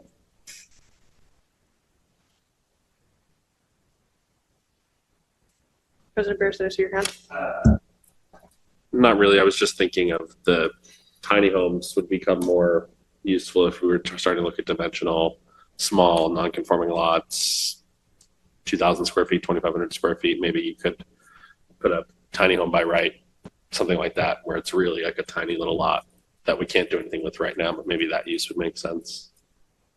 One of the ideas in the housing production plan is that for lots that are undersized, we allow affordable housing by right.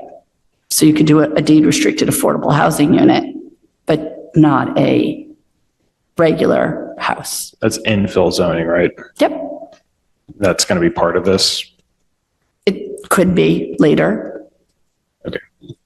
I mean, it's one of the things we need to look at, and one of the discussions of, sorry, I forget the terms that were used, but the mapping analysis is to look at how many, so our minimum square footage for a lot is 5,000 square feet. I believe off the top of my head, 70 to 80% of our lots are smaller than that. So like, is that really actually the right lot size? And so that's a bigger conversation, and that's one of the ones that we need a bunch of data in order to have that conversation. Certainly. And before we cap off the discussion of this definition, I would say I think it's dovetails nicely, because I think one of our many motivations for getting through, maybe we're stretching the definition of all this being low-hanging fruit, but one of the motivations for getting through the low-hanging fruit by the end of this fiscal year, so that we can get into those themes of great substance outlined in the Climate Action Adaptation Plan, the Housing Production Plan, after we dispense with this kind of update round. So it would be great to, in this process, pass some definitions that we can then consider in the context of implementing the HPP infill zoning and many other mechanisms when we're getting into those kind of topic areas later in the year. So I think this is very proactive. Any additional comments on manufactured, mobile, and teeny tiny homes before we move on? Councilor Lemming? Just a technical thing. So I think at the end of this is going to say that we're going to start talking about ADUs pretty soon after this. And I'm not sure if will the definition of tiny home necessarily be settled by the time we actually get to the ADU discussion, because tiny homes are, as it says here, part of, they can be an ADU.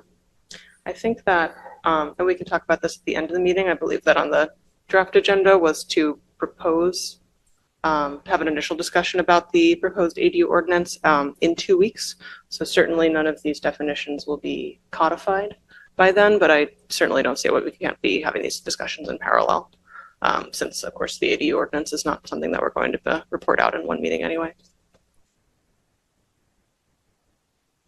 Yes, and just to clarify before your question, these standard for use are not on your current. This is from the House Bill 1359. And what we have done is just the suggested definition is that side, that part, and the rest of the definition, those are the standard for use that we wouldn't use in the definition. Just to clarify that part. So the only definition that we have in Medford at the moment is the mobile home, and then the suggested definitions are manufactured and tiny home, one movable and the other stationary. Great, thank you. Yeah, I appreciate that clarity. Great, yeah, let's see what's next. The next definition, motor vehicles class 3. Yes, we also added junkyards as a possible use to be prohibited and to clarify these two uses. So the first definition is class 3 motor vehicle sales. Principal business is 1, buying used vehicles for purpose of remodeling, taking apart or rebuilding and selling the same, or 2, buying or selling parts from used vehicles or tires, or the assembling of used vehicle parts. This is definition 1, and then the junkyards that we also propose as something that maybe you want to define to prohibit is the junkyards or automobile graveyard. So we can go back to first the class 3 motor vehicle sales. If there are any questions or comments, appreciate it. Thank you. I think it's helpful for you to know that the building commissioner noted that this class 3 motor vehicle sales is not defined in our zoning, and apparently he's run into this as being a problem because it's unclear whether or not it's allowed because it's undefined. Any initial questions or comments from counselors?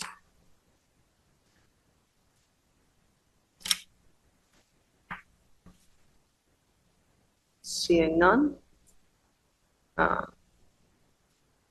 Appreciate your collaboration with the building commissioner on this. Of course, as we've stated before, part of the goal of this is to just clear up areas of known confusion and roadblocks in how the zoning ordinance is currently used. So it's great to be able to incorporate his feedback that this is causing problems. A definition would help smooth things out. Shall we move on? The next definition then is junkyards or automobile graveyard, the use of any area or any lot, whether inside or outside of a building, for the storage, keeping, or abandonment of junk, scrap, or discarded materials, or the dismantling, demolition, or abandonment of automobiles and other vehicles, machinery, or parts thereof. Thank you. And I think you mentioned on the previous slide that one of the motivations for defining this was mainly to be able to prohibit them. Could you speak more to that? Yes. So that we have a definition and then therefore we can prohibit this kind of uses. Great, thank you. Is that, trying to find me.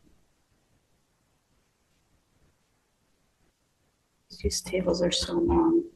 So we do allow, and we have by special permit, various kinds of, for example, one says motor vehicle sales or rental of new vehicles only. One says outdoor motor vehicle sales and storage. So there's motor vehicle sales and storage outdoor and class 2 used motor vehicle. And so I think there might be an argument that, well, you don't have class 3. So does that mean, it falls under the class 2? it seemed confusing, and perhaps we have been getting phone calls from people who would like to move these uses to Medford. And if it was clear that it's listed as not allowed, then it's not a discretion and it's not an opinion. But I will note at this time, we're only recommending to add the definitions. And we can argue about whether or not we should prohibit them in another meeting. But if anybody is watching and has a strong opinion on that, they should, let us know. Thank you. I think that's helpful context for this change here. Any additional comments at this time on junkyards or automobile graveyards? Seeing none, let's move on.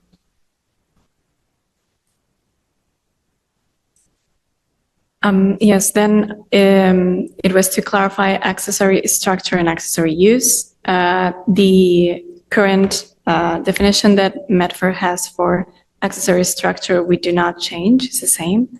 And we propose a new one that is accessory use. And that is a use customarily incidental to and on the same lot or group of lots as a conforming principal use. And so the suggestion here, just to paraphrase what you just said, is to keep our current definition, but pull out those dimensional standards. Yes.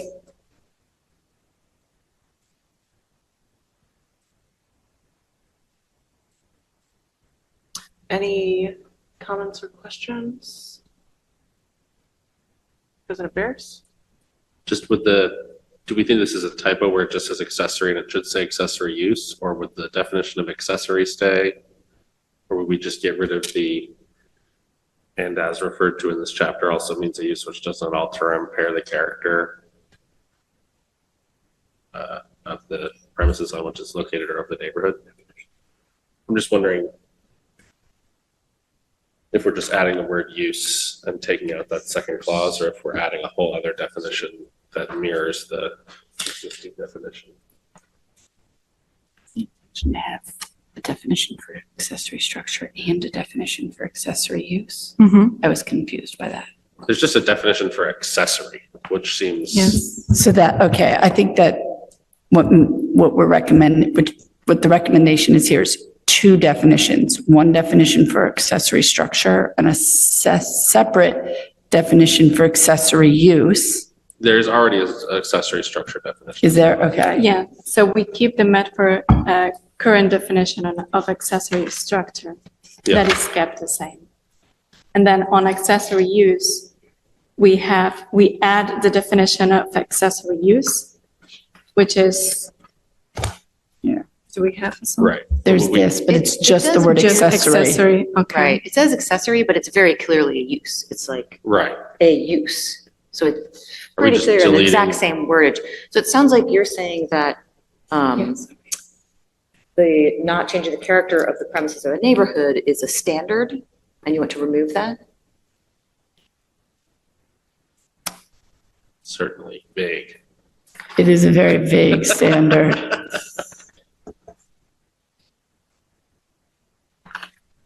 I will have to check this one. I'm fine with it. I just don't think we want to end up with something that says accessory that then says exactly the same thing as accessory use except for one phrase and then.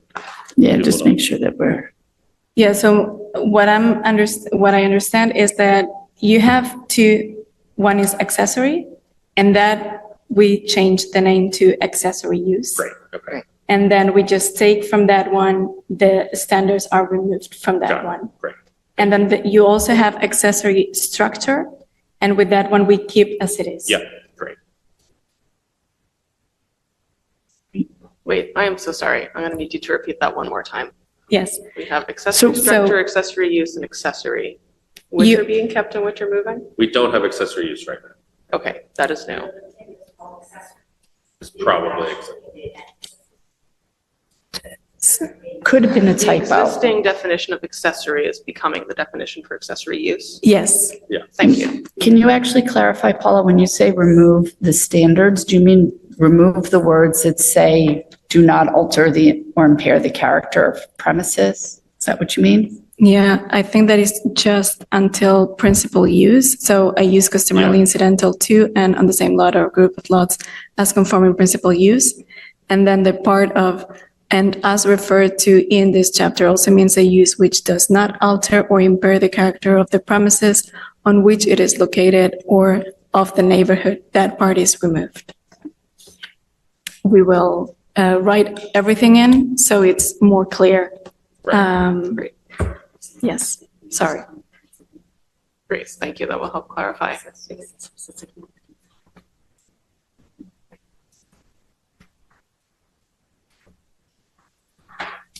Any additional comments on accessory structure and accessory use? Director Hunt, did you have something? If you don't mind, I'm going to also ask Paula for the team for another thing that we just noticed.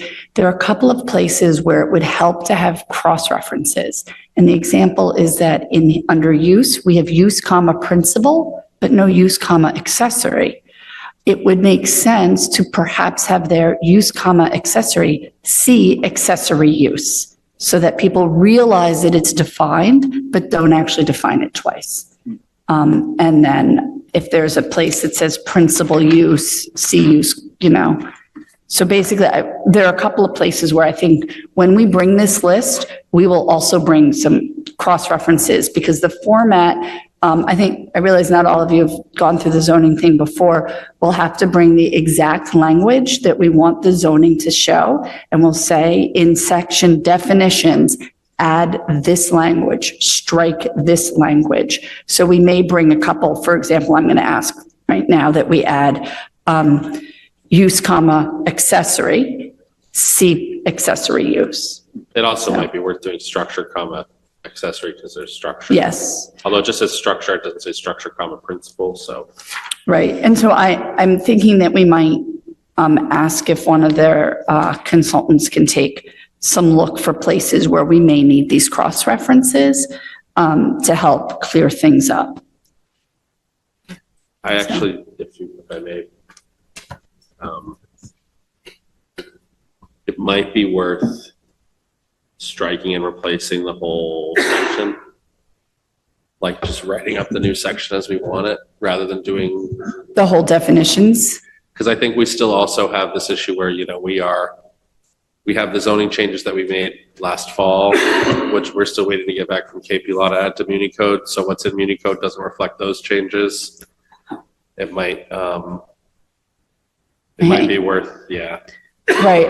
I just want to make sure that it's clear to the plan development board and the public, which are the things that are different and which are the things that are untouched. Maybe we could. So it's like just a full document with everything that is red is new or something like Right, that. maybe we could do a red line version, but also a strike and replace like as the formal, like the red line version could be a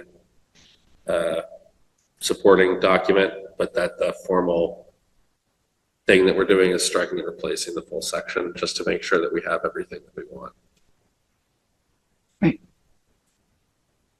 But I agree we should have a red line.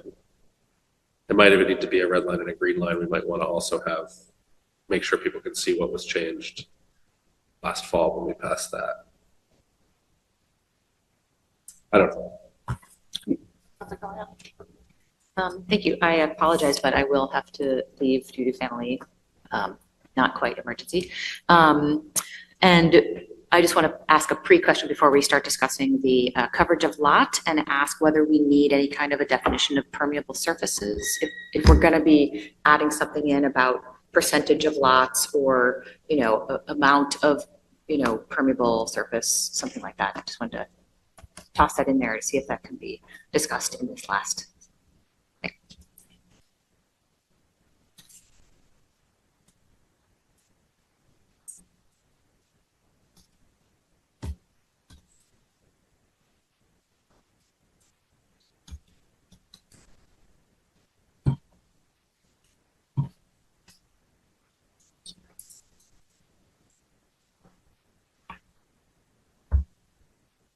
Kid. Sorry, was that to put a pin in that discussion or to?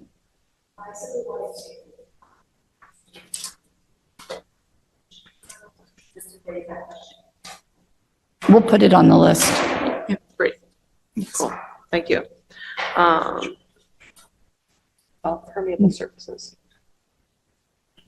Good call. Great. I think that takes us from our discussion of various accessories to, shall we move on to the replacement of coverage of lot with lot coverage and adding accessory buildings? Yes. So lot coverage, what we have is maintain the met for one with just one change. That is the one you see here. So lot coverage, the percentage of the total lot area occupied by all the structures on a lot, exclusive of unenclosed porches and bay windows. When we were talking about this one, we would also like to see what is the current of your definition for footprint, if you have, and why it is exclusive of this unenclosed porches and bay windows. That is the question that we would like to make to you. The question is whether to have it exclude unenclosed porches and bay windows or to have those be included. Yeah. There is no definition of footprint. There is gross floor area, Mhm. which mentions the same things. Okay. Well, it doesn't mention bay windows, but it mentions unenclosed porches. I have a question about this. I actually don't. Only for the reason that if we change this now before we change other things later, it's going to mean we can build fewer things in the interim. Is the intent to change it just because it doesn't make sense that lot coverage wouldn't include a non-principal structure? Or because I think logically that's true, but also I think if we go down this road, then between now and whenever, if ever, there's an adjustment, it means that it just means it's less likely to build an ADU based on lot coverage, detached ADU, or we have these situations where we have detached structures, and I'm guessing if they're not the principal structure, they're currently not counting towards lot coverage, which means that you could actually build a little bit more on the lot. So it's just from the pure perspective of I think we all agree that the dimensional requirements are kind of nuts, and this is going to add further burden on the dimensional requirements to make this change, even though I agree that logically it doesn't make any sense that a non-principal structure is not included in the lot coverage measurement. I just think it could create a negative impact in the interim between fixing this definition and then fixing the dimensional requirements and the lot coverage requirements. So that this will be fixed after that? It's just, I'm just throwing it out there. I mean, since we're coming back in a couple of weeks, just to put that one out there, like, you know, let's assume that we don't address dimensional requirements. I think we all agree we're going to do that as part of this project, but let's just assume we don't. And then suddenly this stays there. I just think it means less stuff gets built. Fewer ADUs are going to be able to be permitted because of a lot coverage dimensional requirement.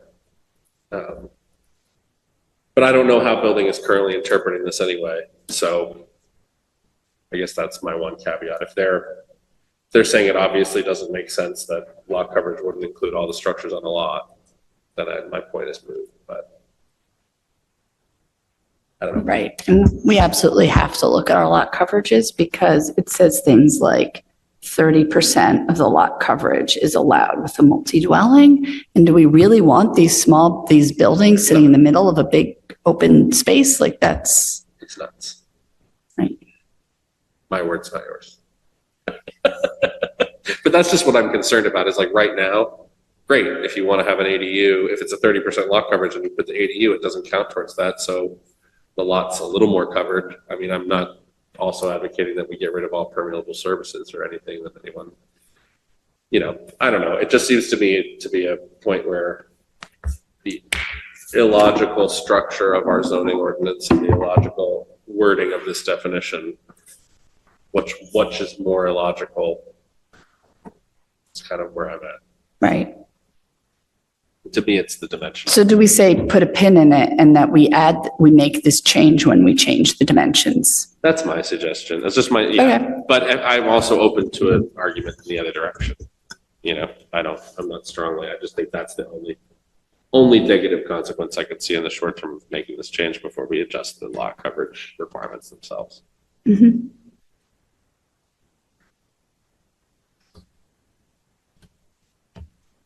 Yes, to me, it also makes sense. So what we can do is see if that will affect a lot what you already have.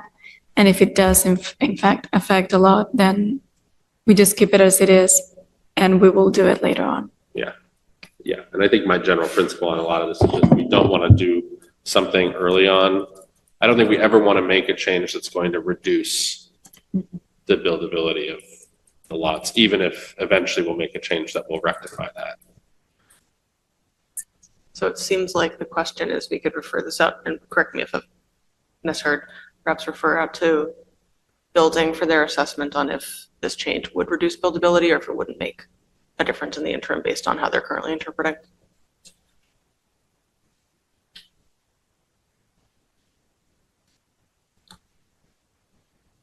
I'm open to other approaches. That would be fine with me. I also just like the idea of putting a pin in it and coming back, maybe making it part of the dimensional requirements discussion to update this definition and any other definitions. Makes sense. Makes sense to lump by theme if we revisit this with dimensionals. Would it be possible to make a note of that somewhere in our work plan so that we don't lose track of this?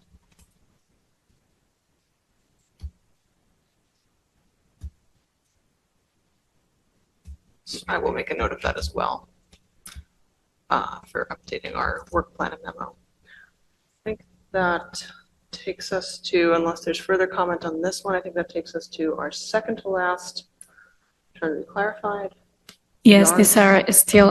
these are still under review. And so we have the yards versus setbacks.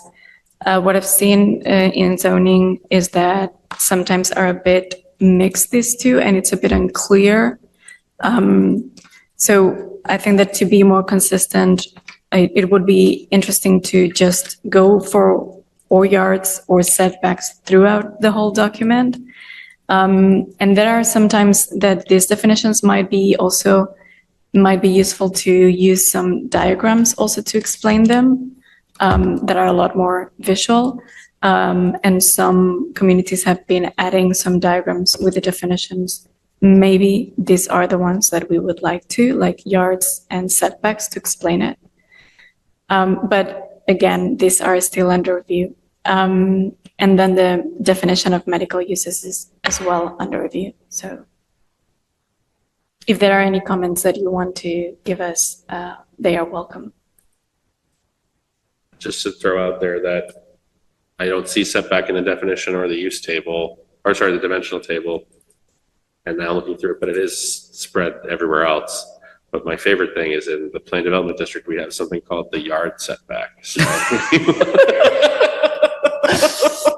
if we want to get really, I don't even know.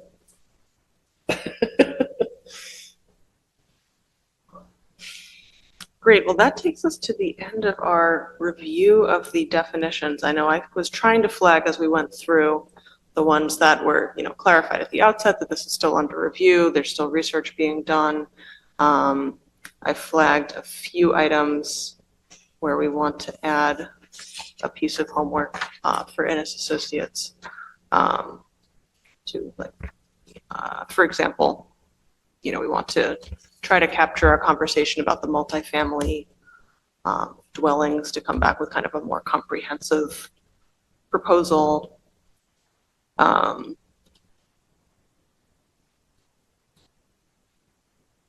Ditto, I think, for our discussion of household, though.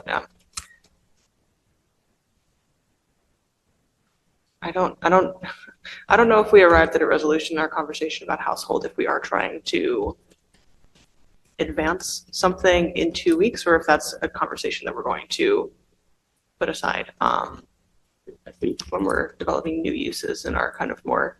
I think that I liked a lot what President Zach Burrs said, to have like a bunch of all these definitions together and if it's a short stay lodging, all the ways that people can live together in different ways, and have all those definitions and bring it to the table to see if we have any questions, if there need some additional definitions, if there needs any changes. I like that a lot. So we will try to prepare for the next 2 weeks. So in 2 weeks, all this bunch of different definitions from different areas and how that will fit into Medford zoning. Sure. And if that's a project that is bigger than 2 weeks, I don't think there's an issue. Like if I was going through this, I would say that one and the lot coverage being lumped in with dimensional requirements could be like two things that maybe are worth saying are happening after. But like the medical uses and the medical uses, the actual dwelling stuff, like around the 1, 2, 3 multi, and the eating establishments, like those are things I think if I was picking and choosing what to do in 2 weeks and what maybe needs a bigger conversation, I would say that the household, different ways that people live, and the lot coverage dimensional requirements would be things we'd maybe punt. And I liked Alicia's idea of like, let's put in these different things now on the 1 unit, 2 unit, 3 unit, multi-unit thing, and then we can work all that out later. But I think, yeah, that's just my suggestion again. But if you guys think it's doable to talk about dormitory lodging, multi-tenant.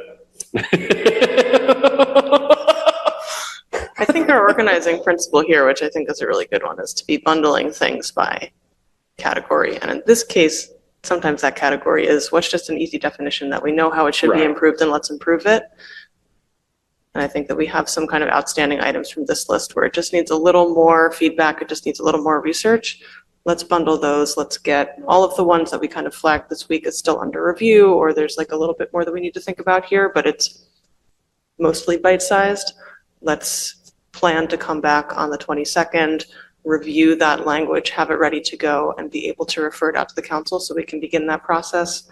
And the household conversation, the thing where it's more of an interrogation of what do we really want here, and lot coverage, I am very happy to support, making that its own mini package for later in the process and not gumming up the works on the easier definitions with those more substantive conversations. Yeah.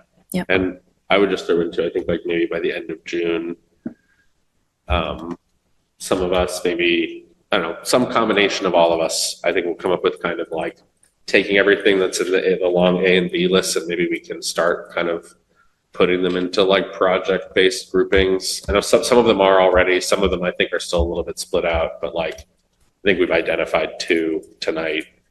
But maybe I'd have to go back and look to see if we've already identified them, but it's the, we've added the lot coverage definition to the dimensional question, which is definitely a question we want to answer.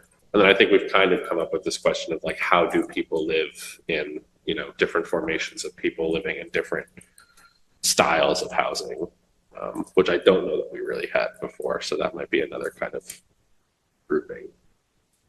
But that's how I was trying to think about it when we came up with the, I'm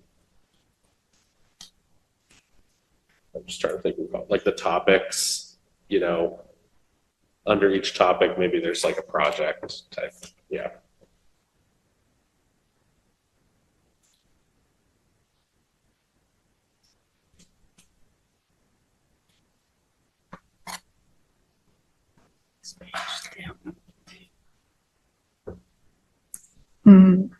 Okay. So, any last comments on that? Great. So we have our next steps on the definitions. We know that when we vote out the definitions, we will also vote out the table of uses because that is essentially ready to go. And just to kind of tie up on the things that we're expecting for next time. Also site plan review. I would love a status update on inclusionary zoning. Kind of a first look at ADUs, possibly the mapping analysis work plan. Does that, just before we move on to kind of a first review of the policies from the climate action plan, does that encapsulate what we're expecting for the 22nd? Definitions, table of use, site plan review, do we feel that the GIS zoning map is possible to have in 2 weeks?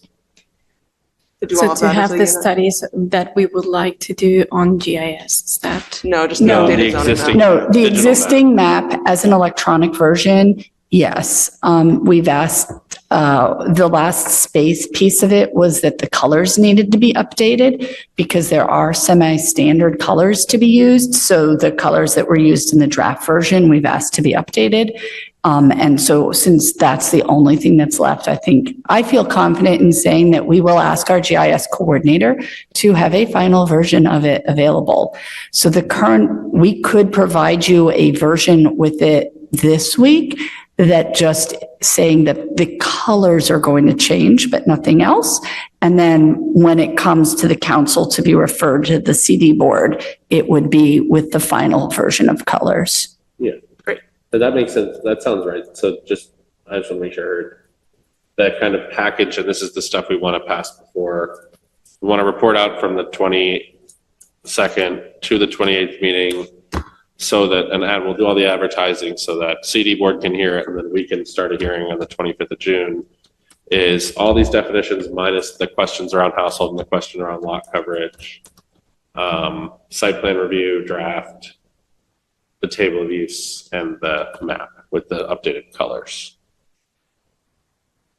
Well, thank you. Were there additional things? I think there were some additional things you were planning to bring in 2 weeks to this meeting. And I think Councilor Collins was talking about, so I wanted to separate that out. I think it's like, that's the package that That's the package that we're hoping to have in hand on the 22nd. Full comprehensive draft language or visuals as the case may be, so that we can vote it out on the 22nd. And then I think there's some additional topics that we're going to be talking about for perhaps the first time, but not voting out. Yeah. So the first bucket of things that we're hoping to be able to. Because there were a few things that I was hoping that we would take care of this summer. Yep. That we haven't brought forward yet. right. I think that's package one. Okay. And then you just mentioned some ADU related, climate related, inclusionary related. Starting that on the Yeah. 22nd, we then have 2 June meetings to workshop that. Maybe we, at the second or third one, are talking about a second package Mhm. that we could consider over the summer. Right. The stuff around the Dover uses, Yeah. Right. we needed the final language on that and government zoning. Is that part of the site plan review, the Dover piece? Yes. Yeah, the Dover was under the site plan review. Okay. So that'll be- And government use. That is the exception. That's site plan as well. What was Okay, that? thank you, John. Sorry, I didn't catch that. That was site plan as well. Okay, great. Is it feeling,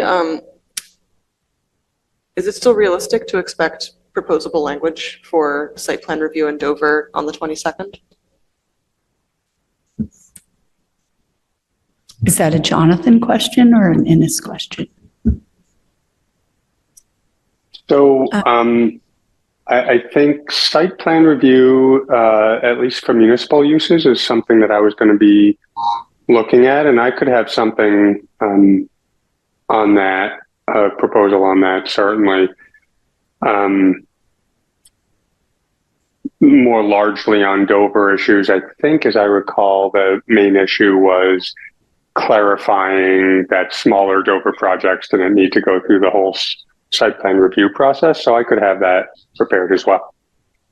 Actually, maybe I should clarify this. Do we need a definition of government use for municipal property so that we can put it in the use table and say that the problem is that we want to allow exempt government or municipal, not state or federal, but municipal buildings of all sizes from the zoning rules? That Right. we required to go to site plan review, but not required, like they would, like, to be very blunt, so the fire station would never go to the zoning board of appeals for variances, but it would go to the community development board for site plan review. Right, yeah, that is consistent with what I was anticipating drafting. Whether you think it needs to be a separate use in the table of uses, maybe let's put a pin in that one until you see the language I draft, because I have some rough sketches out of what I'm thinking. And I'm not sure that's necessary, but obviously we can have that conversation when you've seen what I'm going to propose. Right? We do have a use, right? Actually be. We have an other municipal uses, use 8 under community uses on the use table, and it is a yes by right in all districts. Right. So I guess. Right, but the problem with that is it doesn't give the city flexibility from dimensional relief. It's only a use allowance. So if I understand Alicia's concern is she doesn't want the city having to go in and apply for variances. She wants the city to not have to worry about compliance with dimensional or use provisions, but still have sort of some oversight in terms of how a project is accomplished. And I agree with that. I was just pointing that out. And honestly, it might be worth consolidating the public fire station, public library, and other municipal uses into some, or if maybe with what you're writing, we can exempt them. I don't know. But I'm just saying those are in there. I don't know that they're useful. I don't know that the parking code and the loading code are really meaningful. And I'm certain that it narrows the flexibility of the city. So. Really does. Yeah, I'm just very interested in getting that moved forward as quickly as reasonable because we have projects coming up quickly. Yeah, I can definitely get something before you on time for the next meeting. Great. Certainly, Thank thank you. you. And I think, in general, it's a clear and compelling reason for moving that forward quickly. And I know that I feel that my role in this process is to try to, everything that we know what our intent is, we know what our goals are, we have a reasonable expectation of what our stumbling blocks are. I would like to see move through as quickly as possible because we have such an ambitious work plan.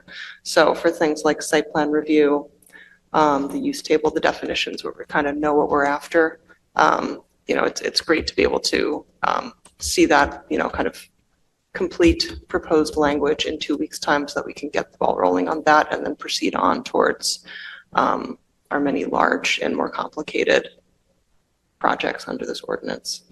So just to recap for next meeting, that's the use table, all definitions except for the 2 that we decided to separate out, the existing map digitized, site plan review, including Dover, adding the definition or, including the definition of government use. I know for this meeting, we also intended to review strategies from the Climate Action and Adaptation Plan. I also know that it's 8:15 and Councillor Callahan has had to depart, and I know that this is a area of interest for her. What was that? Yeah. So maybe there is I wonder if there's a middle path here. I know that thinking about what we're hoping to report out at our next meeting and the topics that we were hoping to raise for the first time between this meeting and next meeting, that being the climate action policies and inclusionary zoning, ADUs, the mapping analysis work plan. That's kind of like 4 new buckets that we were hoping to propose between tonight and next time. I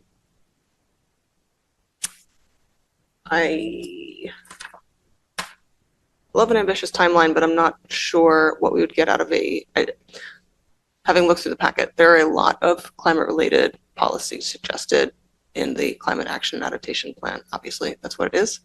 And I think maybe it's worth rethinking when to have that conversation so that we can report out some actionable items, given that we've been meeting for a couple of hours already.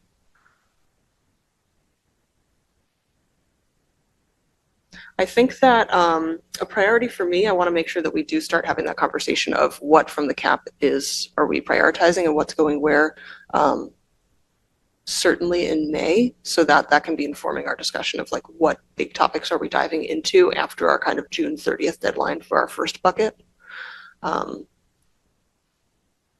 So if we're actually, Paula, I took you off of screen sharing because we were just discussing, but if you wouldn't mind pulling up that, I think it was just one of the very first slides again that lays out our timeline for the rest of May and June. Is that possible? If I might, the other thing is that it could be for lack of a better term, homework. One of the attachments on the agenda was this one-page CAP review, and it sort of lays out what are the actions of the climate plan and what are the sections of zoning that already address that. I think that's actually the slide you might be talking about, and that people might want to just review that and see like, oh, we already are talking about these things. Are there pieces of this that you feel are not being covered by the things that are already in the conversation list?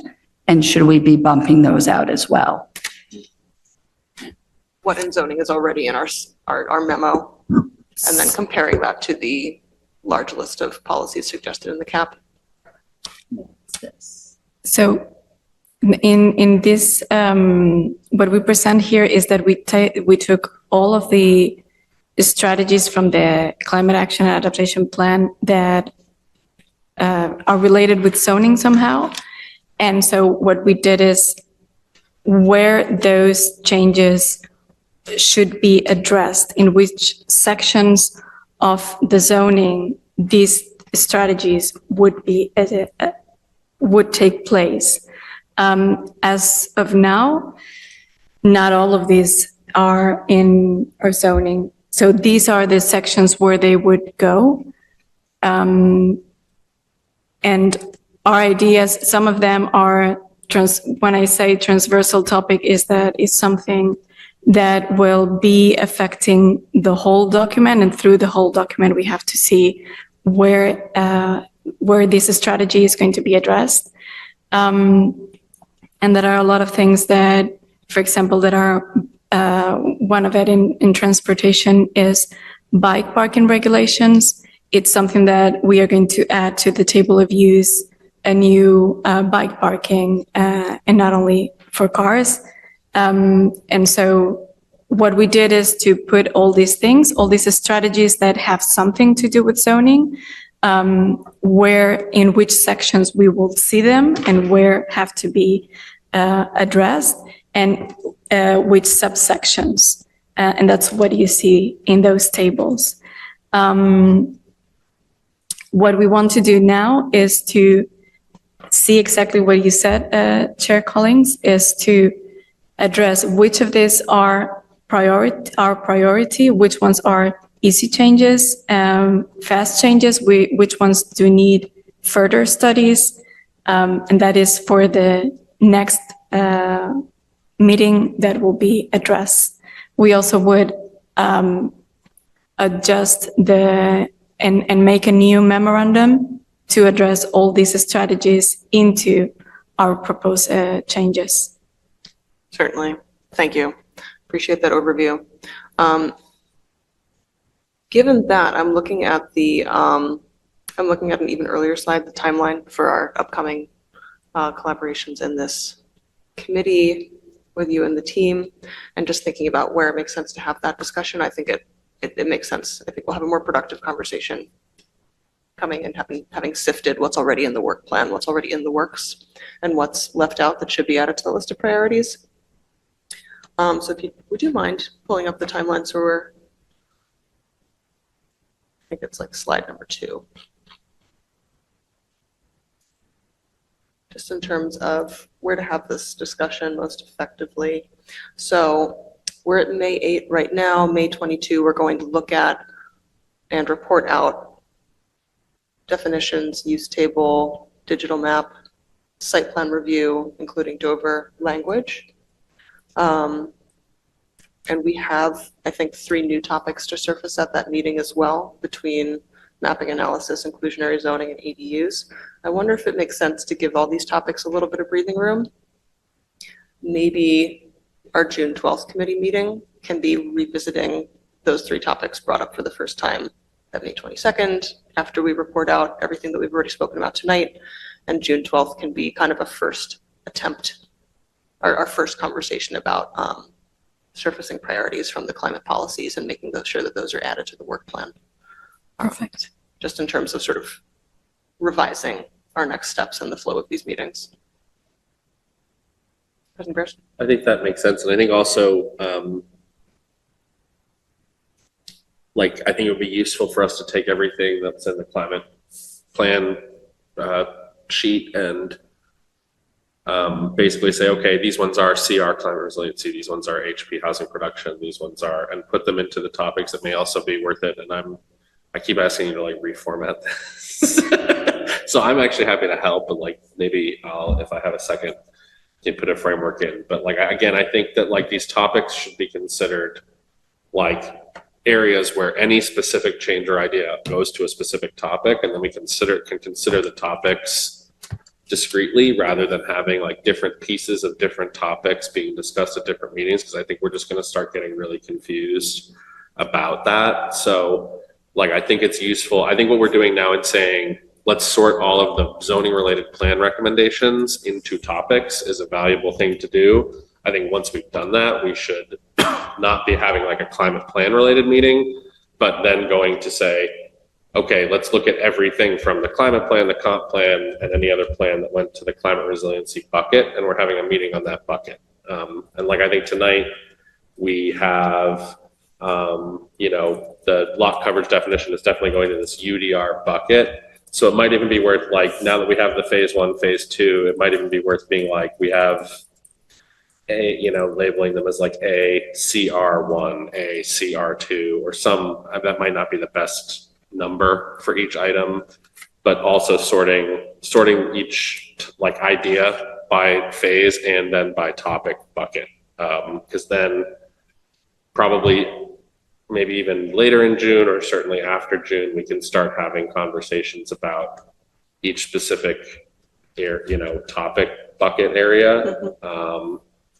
And maybe we could spend some time in June also taking the comp plan and sorting that out into the buckets. And I also just want to flag that I think there are probably 1 or 2 maybe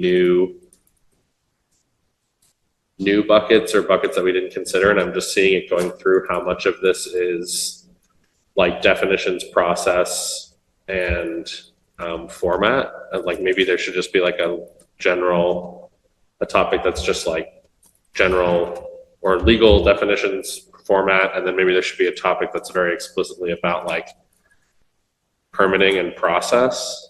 Because those just seem to be 2 things that are missing. And then I don't know exactly where our discussion about this type of the housing, how different people, like with the different ways that people live. I don't know what bucket I'd put that in. Maybe it could be housing production. Maybe it could be housing affordability. I don't think it's worth its own entire topic area because I do think it's pretty, you know, specific. But that would just be a way for me, because I think like we keep kind of getting, and it's growing pains and learning, and we're figuring out how to do like a very, very ambitious thing and talk about like 25 million things. How do we do that in an orderly way? It just seems like we're going down different paths and threads. And I think just having even clearer, taking what we've already developed and making it slightly clearer, like if we have an idea, it goes into a topic-based bucket. When we get to that, that's when we'll talk about it. Will help us to make sure that everything we want to get done gets done. Absolutely. And I think in these meetings, we've been kind of trending there organically. And I think, you know, to the extent that we can, absolutely, I think to the extent that we can plan for that, we'll just, we're already picking up momentum as we go along. And I think planning for that will help. I think ideally, you know, we obviously from the outset, we've been aligned in the goal of passing like things at the same time. And so I think right now that's kind of procedural. We're talking about definitions, we're talking about tables. And then as we get past June, that'll be around goals. Right. And so aligning things by goal, and we can have a couple meetings in June, I think, to go through the climate plan and the comp plan to build on the work that you've already been doing with the memos to make sure that those are aligned by like outcome and goal. And then we can just meet by topic over the summer and into the fall. Right. And I do want to point out kind of what you said, but what did you say? You said ADUs. Inclusionary ADUs, and I think the mapping analysis is the other piece. Right. I think like, to be honest, I think we should take the mapping and put it in the map and districts bucket, take the ADUs, put it in the housing production bucket, take inclusionary, put it in the housing affordability bucket, and then do that rather than necessarily front loading. Sure. But I also think like right now we're kind of still in almost I think through June 30th, we're in the phase of what are the quick things that we can do, and then how are we still structuring the format of this process so that all the other things and ideas that we come up with happen between July 1 and whenever we finish up in 2025, that happens in an orderly way. And I don't necessarily think we have to go entirely sequentially, like we can't do X until we've done Y, but I do think the more that a meeting could be, like we could say we're having 2 meetings on all the housing production ideas and then get that out of the way versus having like one housing affordability topic and one housing production topic and one climate resiliency topic in a single meeting. I just think that's going to end up we're going to get less done. Yeah, no, I completely agree. And I think maybe between, we know what we're doing in terms of the things we're going to report out at our next meeting, and maybe between now and then, we and staff and NS can be talking about for the second half of that meeting, what makes sense. Should we keep inclusionary ADUs, mapping analysis? Are we teed up for that? Is that easy? Or should we shift to going over one of the, like having the climate plan conversation that we didn't have tonight at the second half of that meeting instead, or the comp plan, and then so that we are moving things into those sequences, into those folders. But that's not, I'm not putting, you don't have to answer the question right now. I think that's just maybe something for us to consider as we're developing the agenda for 2 weeks from now. We already have a great slate of work though.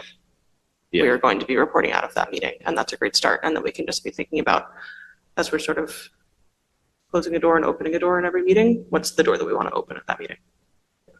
And just for me, if by June 30th, all that we had done was this package that we just agreed to, and we had reviewed the major plans and put all of the different zoning related items into their specific buckets, and we had said, these are the buckets, it's the final list, and maybe we'd started to calendar out when we're going to take up specific things, I would be fine with that.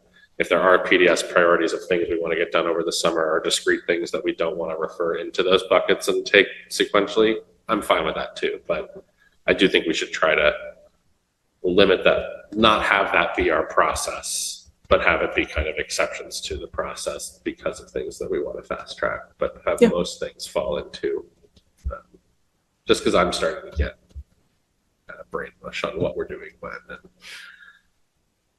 and I'm thinking about it a lot, obviously.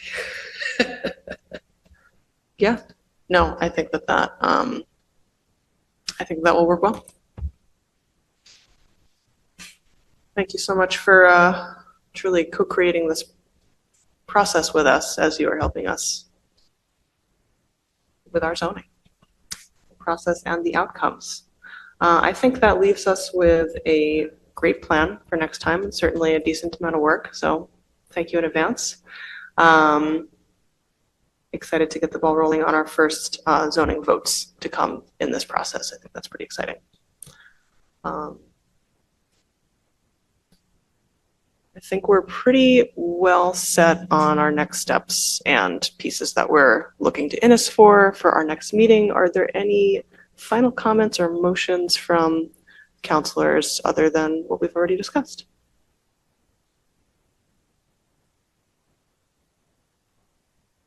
Seeing none, just want to thank you again. Thank you so much, Paula. Thank you, Director Hunt, for being here, and to the Innis team. I know there's a lot of work being done behind the scenes on the city side and the Innis side all the time. Very much appreciated. Is there a motion to adjourn? Motion to adjourn. Second. Keep the paper in committee and adjourn. Motion to keep the paper in committee and adjourn by Councilor Lemming, seconded by President Barris. All those in favor? Aye. Aye. All those opposed? Meeting is adjourned. Motion passes and the meeting is adjourned.